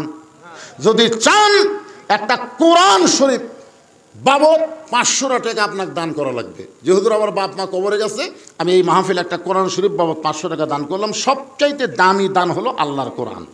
আমি কিন্তু কোরআন শরীফ চাচ্ছি না, আপনি 500 টাকা দান করলে একটা কোরআন দানের সওয়াব আপনার বাপ মা কবরে পাবে, আপনি নিজেও আল্লাহ তাআলা খুশি হয়ে আপনাকে দিবে। এরকম কোনো আল্লাহর বান্দাকে আসেন আজকের মাহফিলে, হুজুর কত টাকা নিয়ে আসেন বাবা, এটা নগদ দেওয়া হবে, আসেন আল্লাহর বান্দা আসেন। এতজন মানুষের মধ্যে আমি কিন্তু 100টা আল্লাহর বান্দা চাইছি, মাত্র 100 জন। এই হাজার হাজার মানুষের মধ্যে আরে এই গামছা চাদরটা খুঁটি গেল রে পাটি, আরে নাই? হ্যাঁ আসো, আসেন আসেন আসেন। বাপ মার প্রতি দয়া হচ্ছে না, মায়া হচ্ছে না? যে বাপ মা আপনার কবরে গেছে, সে বাপ মার কবরকে জান্নাত বানানোর জন্যে কোরআনের মাহফিল একটা কোরআন বাবদ 500 টাকা দান করবেন। মাশাআল্লাহ, দেন, আমার হাতত দেন, দোয়া করা লাগবে তো। আমি চাইলাম একটা কোরআন, কিন্তু শাহাদত 2টা কোরআন শরীফ বাবদ 1000 টাকা দান করলো। আল্লাহ বাপ মার কবরকে জান্নাতের টুকরা বানান। কে রে শাহাদত ভাই, বাপ মা মরছে নাকি? না বেঁচে আছে? বেঁচে আছে। আমি তো মরার দোয়া করতেছি। না না, আমি দোয়া করে আল্লাহ বাপ মার হায়াত দারাজ করে দেখ। ধরে করেন আমিন। এই 2টা কোরআন বাবদ 1000 টাকা দান করার কারণে শাহাদতকে আল্লাহ দানবের খাতায় কবুল করেন। ধরে বলে আমিন। আল্লাহ তোমার একজন বান্দা কোরআন শরীফ বাবদ 500 টাকা দান করছে, আল্লাহ দানকে কবুল করেন। আর একজন আল্লাহর বান্দা আল্লাহর কোরআন শরীফ বাবদ কোরআনের মাহফিলে 500 টাকা দান করলো, আল্লাহ দানকে কবুল করেন, আল্লাহ নেক নিয়ত নেক আশা পূরা করেন। জোরে বলে আমিন। সবাই বলে আল্লাহুম্মা আমিন। এগুলো সব কি লিখে দিয়ে গেলেন বাজান? আমি মনে করছি দানের স্লিপ রে। ও বাবা রে, মাশাল্লাহ। আরেকজন আল্লাহর বান্দা কোরআন শরীফ বাবদ 500 টাকা দান করছে। আল্লাহ দানকে কবুল করেন, আল্লাহ নেক নিয়ত নেক আশা পড়া জোরে বল আল্লাহুম্মা আমিন। আচ্ছা, আপনাদের কাছে 500 টাকা নাই, সব মেলা ফুরেছেন নাকি? এই জন্য আপনারা আগে নিয়ত করবেন, এই মেলা টেলা লাগবে, সব টাকা তৈরি শেষ। আমার এলাকায় একটা ইসালে সব হলো 5 ফির মাজারত, ও একটা ফকুন্নি পর্যন্ত 5,000 টাকা খরচ করছে। ফকুন্নি ভিক্ষা করে খায়, ওই 5,000 টাকা এতই খাসে ভাই। আল্লাহর একজন বান্দা কোরআন শরীফ বাবদ 500 টাকা দান করলো, আল্লাহ দানকে কবুল করেন। আসসালামু আলাইকুম হুজুর, গতকাল রাতে এই প্যান্ডেলেই হালকায় জিকিরের নামে ঢোল তবলা ডুগডুগি নিয়ে নাচ গান এবং আল্লাহ নবীর নাম নিয়ে ভণ্ডামি করা হয়েছে। যারা এগুলো করেছে এবং যাদের নেতৃত্বে এগুলো করা হয় তাদের সম্পর্কে আপনার বক্তব্য জানতে চাই। আপনারা দেখবেন এই ঢোল আর তবলা যখন বাজায়, আমি ছোটোবেলা দেখছি একটা ওই যে ঢোল বাজাই, ঢোল বাজানোর একটা শব্দ শোনা যাবে কান খেলে, দুজক দুজক দুজক শোনা যায়, খেলে না দুজক দুজক দুজক এই শোনা যায়। কিন্তু আর একটা হারমোনি হারমোনি হারমোনি নাই, তারপর একটা যে কিংকে টানে, এটার নাম কি? এটা বলে ইনকা কে কে কে কে কে কে কে কে কে কে কে কে কে খাই কয় না। আর একটা হাতও তো এরকম বাজায়, তিনজন তিনজন তিনজন তিনজন। এই হালকা জিকিরের নামে যারা ঢোল টবলার ব্যবস্থা করছে তারা একদল, যারা এখানে শুনিছে তারা একদল, আর যারা বাজাছে তারা একদল। এই 3 দলই দুজক। কথা বললে গেলে এই মুসলমানের বাচ্চারা কথা কয়া লাগবে না? এই কথা না কয়ে তো হাসিনা ইচ্ছা মতো দেশ চলাছে, কারণ কথা বন্ধ করার কারণে। হ্যাঁ একটু করবেন বারে, কি বেশি ফতুয়া দেওয়া যাবে না, যা করলাম বুঝলেন, বুঝলে বুঝ পাতা, না বুঝলে তেজপাতা। আমার একটা প্রশ্ন হচ্ছে, আমি একটা বিবাহ করেছিলাম, সেই মেয়ে আর আমি কোরআন হাত রেখে বলেছিলাম কেউ কাউকে কোনো দিন ছেড়ে যাব না, কিন্তু কিছুদিন পর সে অন্য ছেলেকে বিয়ে করে, কিন্তু আমি এখনও বিবাহ করিনি। এখন আমি বিবাহ করলে কি কোনো পাপ হবে নাকি, এটা জানতে চাই। এই বউ আপনাকে ছেড়ে চলে গেছে, কী জন্যে চলে গেছে সেটা আপনি একটু নিজে চোখ বন্ধ করে চিন্তা করেন তো। চিন্তা করে তারপর আবার বিয়ে করার চিন্তা করেন, আগেই বিয়া হ্যাঁ আগে চিন্তা করেন তো। ব্যাগ ছেড়ে দেওয়ার কথা আমি বলিনি, ব্যাগ ছেড়ে দেওয়ার কথা আমি কোন কালে বলছি? আপনাদের কাছে ব্যাগ যাবে, এই ব্যাগ যাবে 10 টাকা 20 টাকা 50 টাকা 100 টাকা, যে যা পারেন দিবেন। দিবেন না? কারা কারা 1 টাকাও দিবেন না তারা হাত তোলেন তো দেখি। ও মুরব্বী তুলবার চাই পরে ইঙ্গাই করতে, মানে দিবি কিন্তু বুঝবার পারেনি। হ্যাঁ, তাহলে আপনারা সবাই দিবেন। এই ব্যাগ না ভিতরে ঢোকো, ব্যাগ না ঢোকো, বাবা ঢোকো ঢোকো, এই ঢুকেছে, দেন সবাই দেন। আমার মায়েদের কাছে যাবেন, আমার মায়েদের জন্য আজকের আলোচনা। ও মা, বড় পীর আব্দুল কাদের জিলানী রহমতুল্লাহ আলাইহি যখন জান্নাতুল বাকি জিয়ারত করতেছেন, মক্কা মদিনায় 2টা গোরস্থান সকলের কাছে পরিচিত।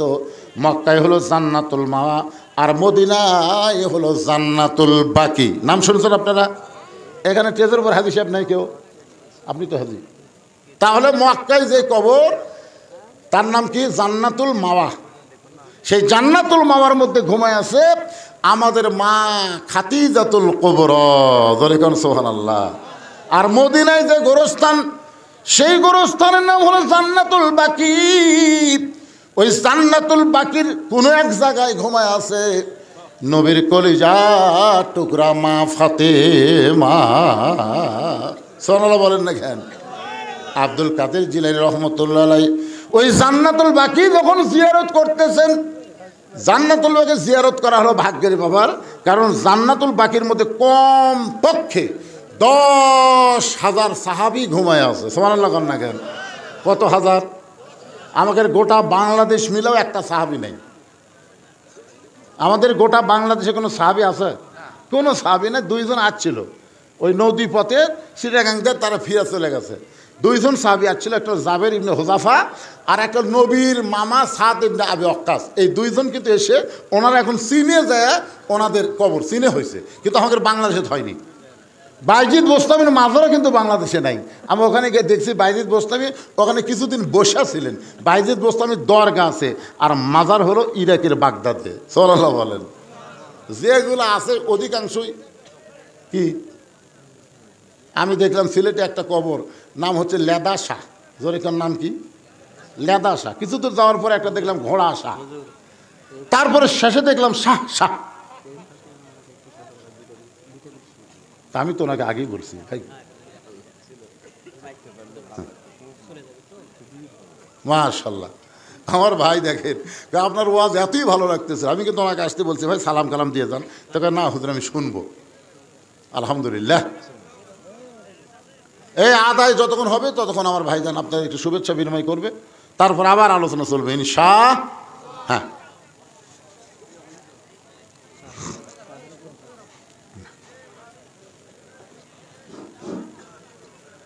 প্রিয় মুসলিমবৃন্দ, আসসালামু আলাইকুম।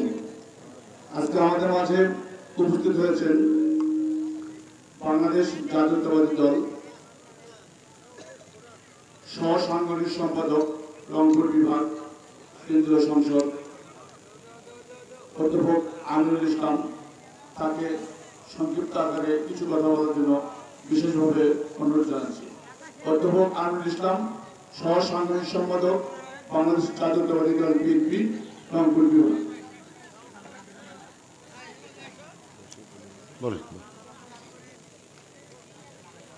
আউযু বিল্লাহি মিনাশ শাইতানির রাজীম।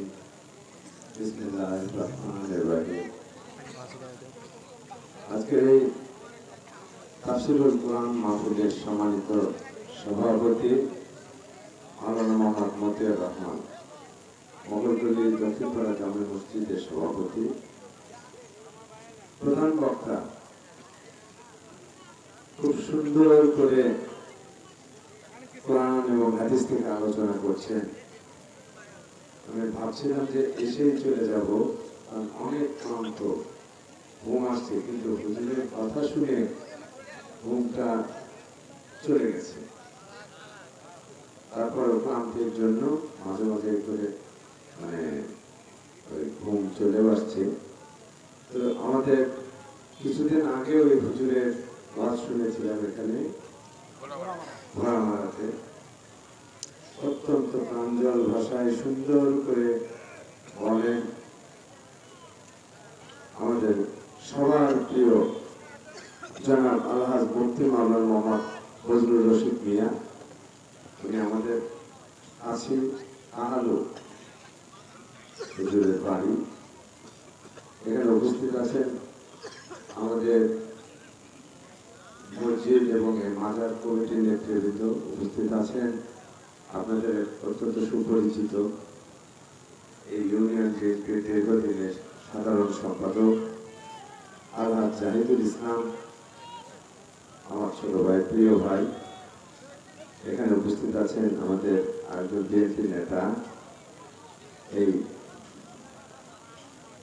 এখানকার মাজারেরই পরিচালনা করেন রিপন হাসানুর রহমান রিপন, আরো আমাদের প্রিয় ভাইয়েরা আছে, এবং সর্বোপরি আমার প্রিয় মুসল্লি ভাইয়েরা এবং কর্তারা যে আছেন, আমার সম্মানিত মাননীয় বোনেরা, আসসালামু আলাইকুম ওয়া রাহমাতুল্লাহি ওয়া বারাকাতুহু। ওয়ালাইকুম আসসালাম।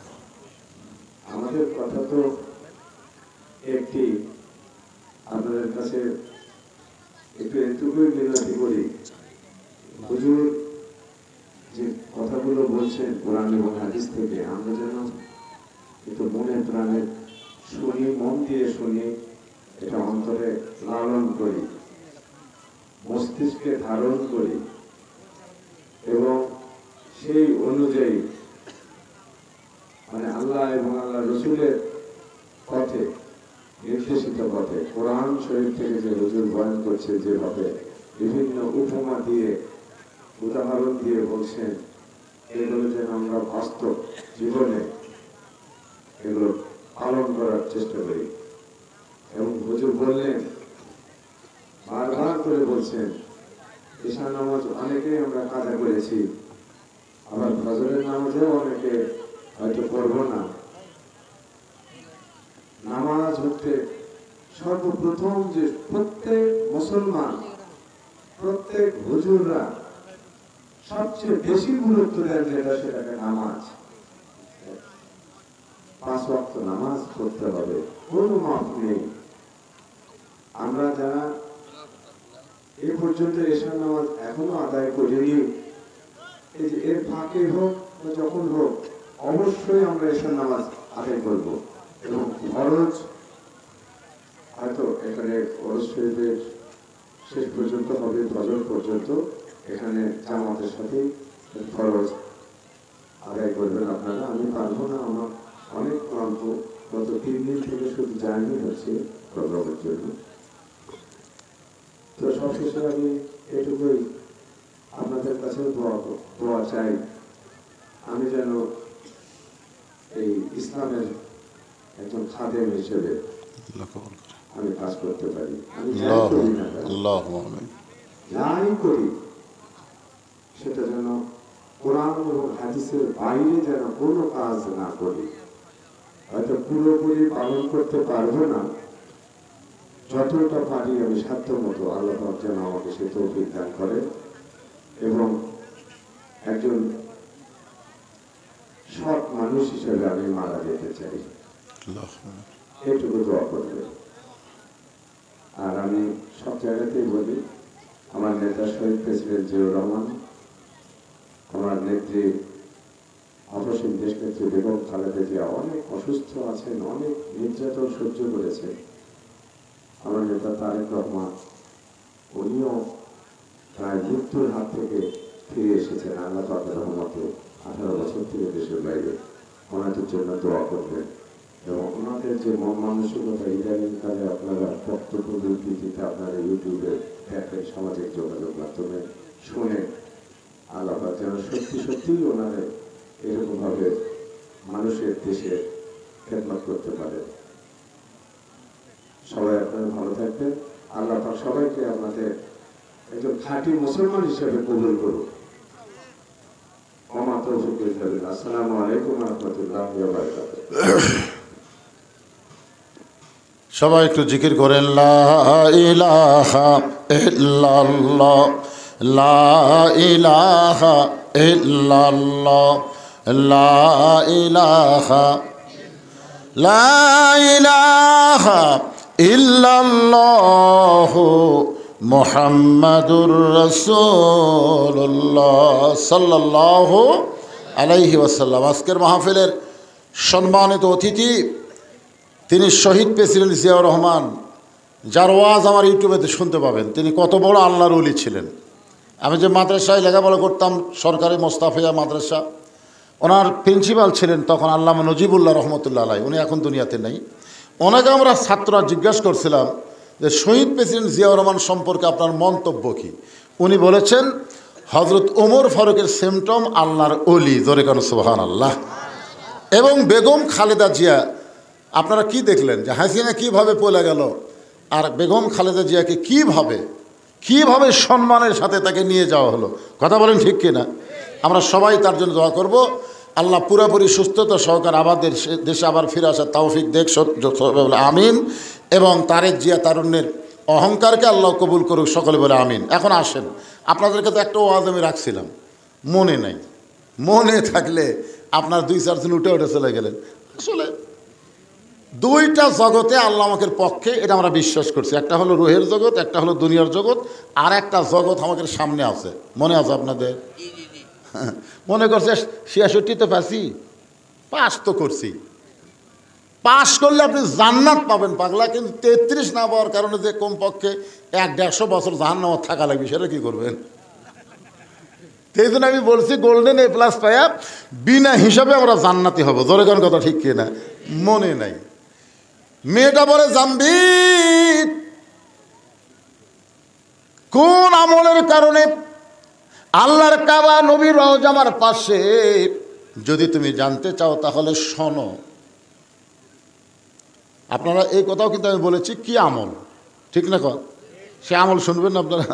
হ্যাঁ ভাইজান, আমরা আইসি কিন্তু শুনলাম চলে গেলাম, এটা নাম ইসলাম, ইমান নয়। আল্লাহ কোরআনে বলেছেন স্বামী না, শুনতে হবে। ও তাই না, এটাকে আমল করার নিয়তে, গ্রহণ করার নিয়তে শ্রবণ করা লাগবে। তাহলে শুনে শুনে গেলাম সোনাউল্লাহ, শুনে গেলাম বকাউল্লাহ বকে গেলাম, হয়ে গেল নাকি? না, আমরা যারা বক্তা আমাকেও ঠেলা আছে। আল্লাহ কোরআনে বলেছেন লিমা তাকুলু মা লা তাফালুন, যে বক্তা ওয়াজ করে আমল করে না ওই মুনাফিক বক্তাকে দিয়া আল্লাহ জাহান্নাম আগে উদ্বোধন করবে। জোরে করে কথা, ঠিক কথা বলেন। আগে জাহান্নামের উদ্বোধন হবে আলেম দিয়া, আবার জান্নাতের উদ্বোধন হবে আলেম দিয়া। এক ছেলে এসে হুজুরকে বলে, হুজুর আমার বাড়ি তো অনেক দূর ব্রিজ দিয়ে ঘুরে তারপর আপনার কাছে আসতে হয় কোরআন শরীফ শিক্ষা করার জন্য। তো হুজুর ওই ব্রিজ দিয়ে ঘুরে আসতে আমার খুবই সময় লাগে, কষ্ট হয়। এমন কিছু দোয়া আছে যে দোয়া পাঠ করলে নদী পার হওয়া যায়। তো পীর সাহেব তো মনে মনে চিন্তা করছে, এই পাগলা, এর দোয়া দিয়ে এখন দিন নদী পার হওয়া যায়। তো বলছে বিসমিল্লাহ করে চোখ বন্ধ করবি, যা। মনে করছে বিসমিল্লাহ করে চোখ বন্ধ করে পানির মধ্যে ডুবা গেলে আর নামবি না। তোর এখন কথা ঠিক না? তো পীর সাহেব যে কথা কইছে ওই ছেলেটা বড়টা ইমানের সাথে বিশ্বাস করছে যে বিসমিল্লাহ কয়ে চোখ বন্ধ করে পা দিলি যদি নদী পার হওয়া যায় তো খামাখা ওই ব্রিজ দিয়ে ঘোরার দরকার আছে। হুজুর কিন্তু ঠাট্টার স্থলে বলেছে, ছাত্র কিন্তু বিশ্বাসে গ্রহণ করছে। এখন যা নদীর পাড়ে যায় বিসমিল্লাহ বলে চোখ বন্ধ করে পা দিছে, চোখ খুলে দেখে ওই পারে চলে গেছে। সুবহানাল্লাহ খান লাগে, পার করার মালিককে পার হয়ে গেছে। এভাবে প্রত্যেক দিন যাওয়া আসা করে। যখন ছেলেটা 5-7 পারা কোরআন হেফজ করছে তখন ছেলের মা বলতেছে, যেই কামেল বুজুর্গের কারণে তোর ব্রিজ ছাড়া নদী পার হওয়া পারিস সে হুজুরকে একদিন দাওয়াত করতো, আমি একটু প্রাণ ভরে হুজুরকে খাওয়াতে চাই, এত বড় আল্লাহর ওলি। তো ছাত্র এখন বলছে, হুজুর আজকে দুপুরবেলায় আমার মা আপনাকে দাওয়াত দিছে। তো হুজুরা কিন্তু দাওয়াত পেলে খুব খুশি। জোরে কোন কথা ঠিক কিনা? এর আগেও আপনাদের বলেছি যে ডাক্তারের বইয়ের কোনোদিন সিজার লাগে না, বড় ডাক্তারের বইয়ের কি লাগে না, সিজার লাগে না। মৌলবীর বাড়িতে কোনোদিন মিলাদ হয় না, পীরের বউ কোনোদিন মুরিদ হয় না। জোরে কোন কথা ঠিক কিনা? এই তিনটা না খেয়াল করবেন। বড় ডাক্তারের বউ সিজার করে না, কারণ সিজার করলে মায়েরও ক্ষতি, বাচ্চারও ক্ষতি। আর মৌলানাদের বাড়িতে কোনোদিন মিলাদ হয় না, মৌলানা খালি খাওয়ায় না। জোরে কোন ঠিক কিনা? আর 3 নম্বর হলো পীরের বউ কোনোদিন মুরিদ হয় না। আপনাকে এলাকার যত পীর আছে খোঁজলা দেখবেন বউ মুরিদ হয়নি, কারণ বউ জানে আমার পীর সাহেব মাঝে মধ্যে মুরিদের বইয়ের দিকে চোখ মারে, এই লুচ্চার হাতে মুরিদ হয়ে কি হবি রে। ঠিক আছে যান, তাছাড়া আবার বসে যাবেন, যা পারবে না, ক্লান্ত হয়ে গেছেন। তো আলহামদুলিল্লাহ যে কথা বলতেছি একটু খেয়াল করেন ভাই, যান, বিরক্ত হচ্ছেন? হ্যাঁ, কোন আমল ওরস, আর একটা হলো 33। জোরে কোন ঠিক কিনা? 66 পাসি খালি 33। এই 33টা পালি বিনা হিসাবে আমরা সবাই জান্নাতি। বলেন সুবহানাল্লাহ। তো এখন হুজুরকে বলতেছে, হুজুর আজকে দুপুরবেলা আমার মা আপনাকে দাওয়াত দিছে। পীর সাহেব তো সেই খুশি, ঠিক আছে বাবা, তোমাকে আজকে 8 ঘন্টা আগেই ছুটি দিয়ে আমি তোমার মায়ের বাড়িতে যাব খাবার। এখন ছাত্র হুজুরকে নিয়ে যাচ্ছে নদীর দিকে। হুজুরকে কেড়ে পাগলা, এদিকে নৌকা আছে, তো কয় না, ব্রিজ আছে, কয় না, তুই এদিকে এখন নিয়ে যাস কেড়ে পাগলা, যেখানে নৌকা আছে যেখানে ব্রিজ আছে সেখানে চল। বলে না হুজুর আমি তো নৌকা ব্রিজ ছাড়াই যাই। নৌকা ব্রিজ ছাড়াই তুই যাস? হ্যাঁ, ওই যে কয়েক বছর আগে কইছিলি না, তখন থেকে তুই কামি করতেছি। আসেন হুজুর, হাত ধরে লিয়ে দেয়, বিসমিল্লাহ কয়ে নদীর পা দিছে, চোখ বন্ধ করে ওই পার গেছে। চোখ খুলে দেখে পীর সাহেব উঠে দাঁড়ায় আছে। হুজুর আসেন, বিসমিল্লাহ কয়ে চোখ বন্ধ করে পা দেন। পীর সাহেব বিসমিল্লাহ আউযুবিল্লাহ বিসমিল্লাহ কয়ে পা দিতে ঘপ করে হাঁটু মধ্যে ডুবে গেছে। তার মানে কি বুঝতেছেন? বকাউল্লাহ বকে গেছে, বকাউল্লাহ আমল করে নাই, আর সোনাউল্লাহ আমল করে জান্নাতি হয়ে যায়। ধরে কোন কথা ঠিক কথা বলেন? হ্যাঁ, এই জন্য ভাইজান একটু মনোযোগ দিয়ে শুনতে হবে। কোন আমলের কারণে মক্কা মদিনা তার কাছে? আল্লাহর একজন বান্দা রবি ইবনে সুলাইমান এবার হজ করতে যাবে। হজ করতে যাওয়ার আগে ওরা 10 জন মিলে একটা কাফেলা করছে, 10 বন্ধু মিলে হজে যাবে। হজে যাওয়ার আগে মানুষ কিন্তু সবাইকে একটু দাওয়াত দেয়, একটু বলে ভাইজান আমার জন্য দোয়া করো, আমি সুন্দরভাবে হজ যেন পালন করতে পারি। এরকম দোয়াটাও চাই না? যেরকম চাই কি চায় না? অনেকে মানুষকে জানানোর জন্য দোয়া চায়। আমি তো হজ করে যাচ্ছি, এটা তো কাউকে জানান দরকার। দেখবেন কত লোক কিন্তু হজ করে আসে, কেউ জানি না যে হাজি বলছে ভাই আরাফার ময়দানে সেই কেউ শুনবার চাষা আই রে শয়তান পাথর মারতে তার ঠেলা ঠেলি ভাই, মানে ওই যে হজ করছে এটা মানুষকে জানাচ্ছে। আল্লাহ কয় রে আমল গোপন না করে প্রকাশ করলি, তোর খালি নামের আগে হাজি হলো কিন্তু হাজি কবুল হলো না। কথা কোন ঠিক কিনা? রবি ইবনে সুলাইমান এক বন্ধুর বাড়িতে দোয়া চাইয়া গভীর রাত্রে বাড়ির দিকে আসতেছেন। আসার সময় দেখে রাস্তার পাশে কে যেন কি করতেছে। রবি ইবনে সুলাইমান ভালো করে দেখার জন্যে একটু নিকটে গিয়ে তাকায় দেখেন একটা মহিলা মরা গাদার গা থেকে গোস্ত কাটতেছে, আর ওই গোস্তটা টোপলা বানতেছে। গাধা খাওয়া হারাম, গাধা খাওয়া হারাম, আর মরা গাদার গোস্ত। রবি ইবনে সুলাইমান চিন্তা করে এইটা কেমন মেয়ে, রাতের বেলা মরা গাদার গোস্ত কাটতেছে, হয়তো কোনো হোটেলে সাপ্লাই দিবে। মনের মধ্যে সন্দেহ করে মেয়েটা যখন গোস্তের টোপলা নিয়ে রওনা দেয়, রবি ইবনে সুলাইমান নিজের বাড়ির দিকে না গিয়া ওই মেয়েটার পিছনে পিছনে রওনা দেয়। মেয়েটা একটা ভাঙ্গা বাড়ির মধ্যে ঢোকার সঙ্গে সঙ্গে দুইটা মেয়ে মা মা বলে কাঁদতেছে। মা বলতেছে, মা আর কান্দা লাগবে না, আল্লাহর নিয়ামত গোস্ত পাইছি, এই গোস্ত সিদ্ধ করে তোমরা খাও আর আল্লাহর শুকরিয়া আদায় করো। রবি ইবনে সুলাইমান চমকে গেল, একে তো গাধা খাওয়া হারাম, তারপরে মরা গাধার গোস্ত। নিজের মেয়েদেরকে মা দিয়ে বলতেছে সিদ্ধ করে খাও, আল্লাহর শুকরিয়া আদায় করো। মেয়েটা খুশি হয়ে যখন দুইটা মেয়ে গোস্তের টোপলা নেয়, এমন সময় রবি ইবনে সুলাইমান বলে, মা তুমি কেমন মা, তুমি তোমার ক্ষুধার্ত মেয়েদেরকে মরা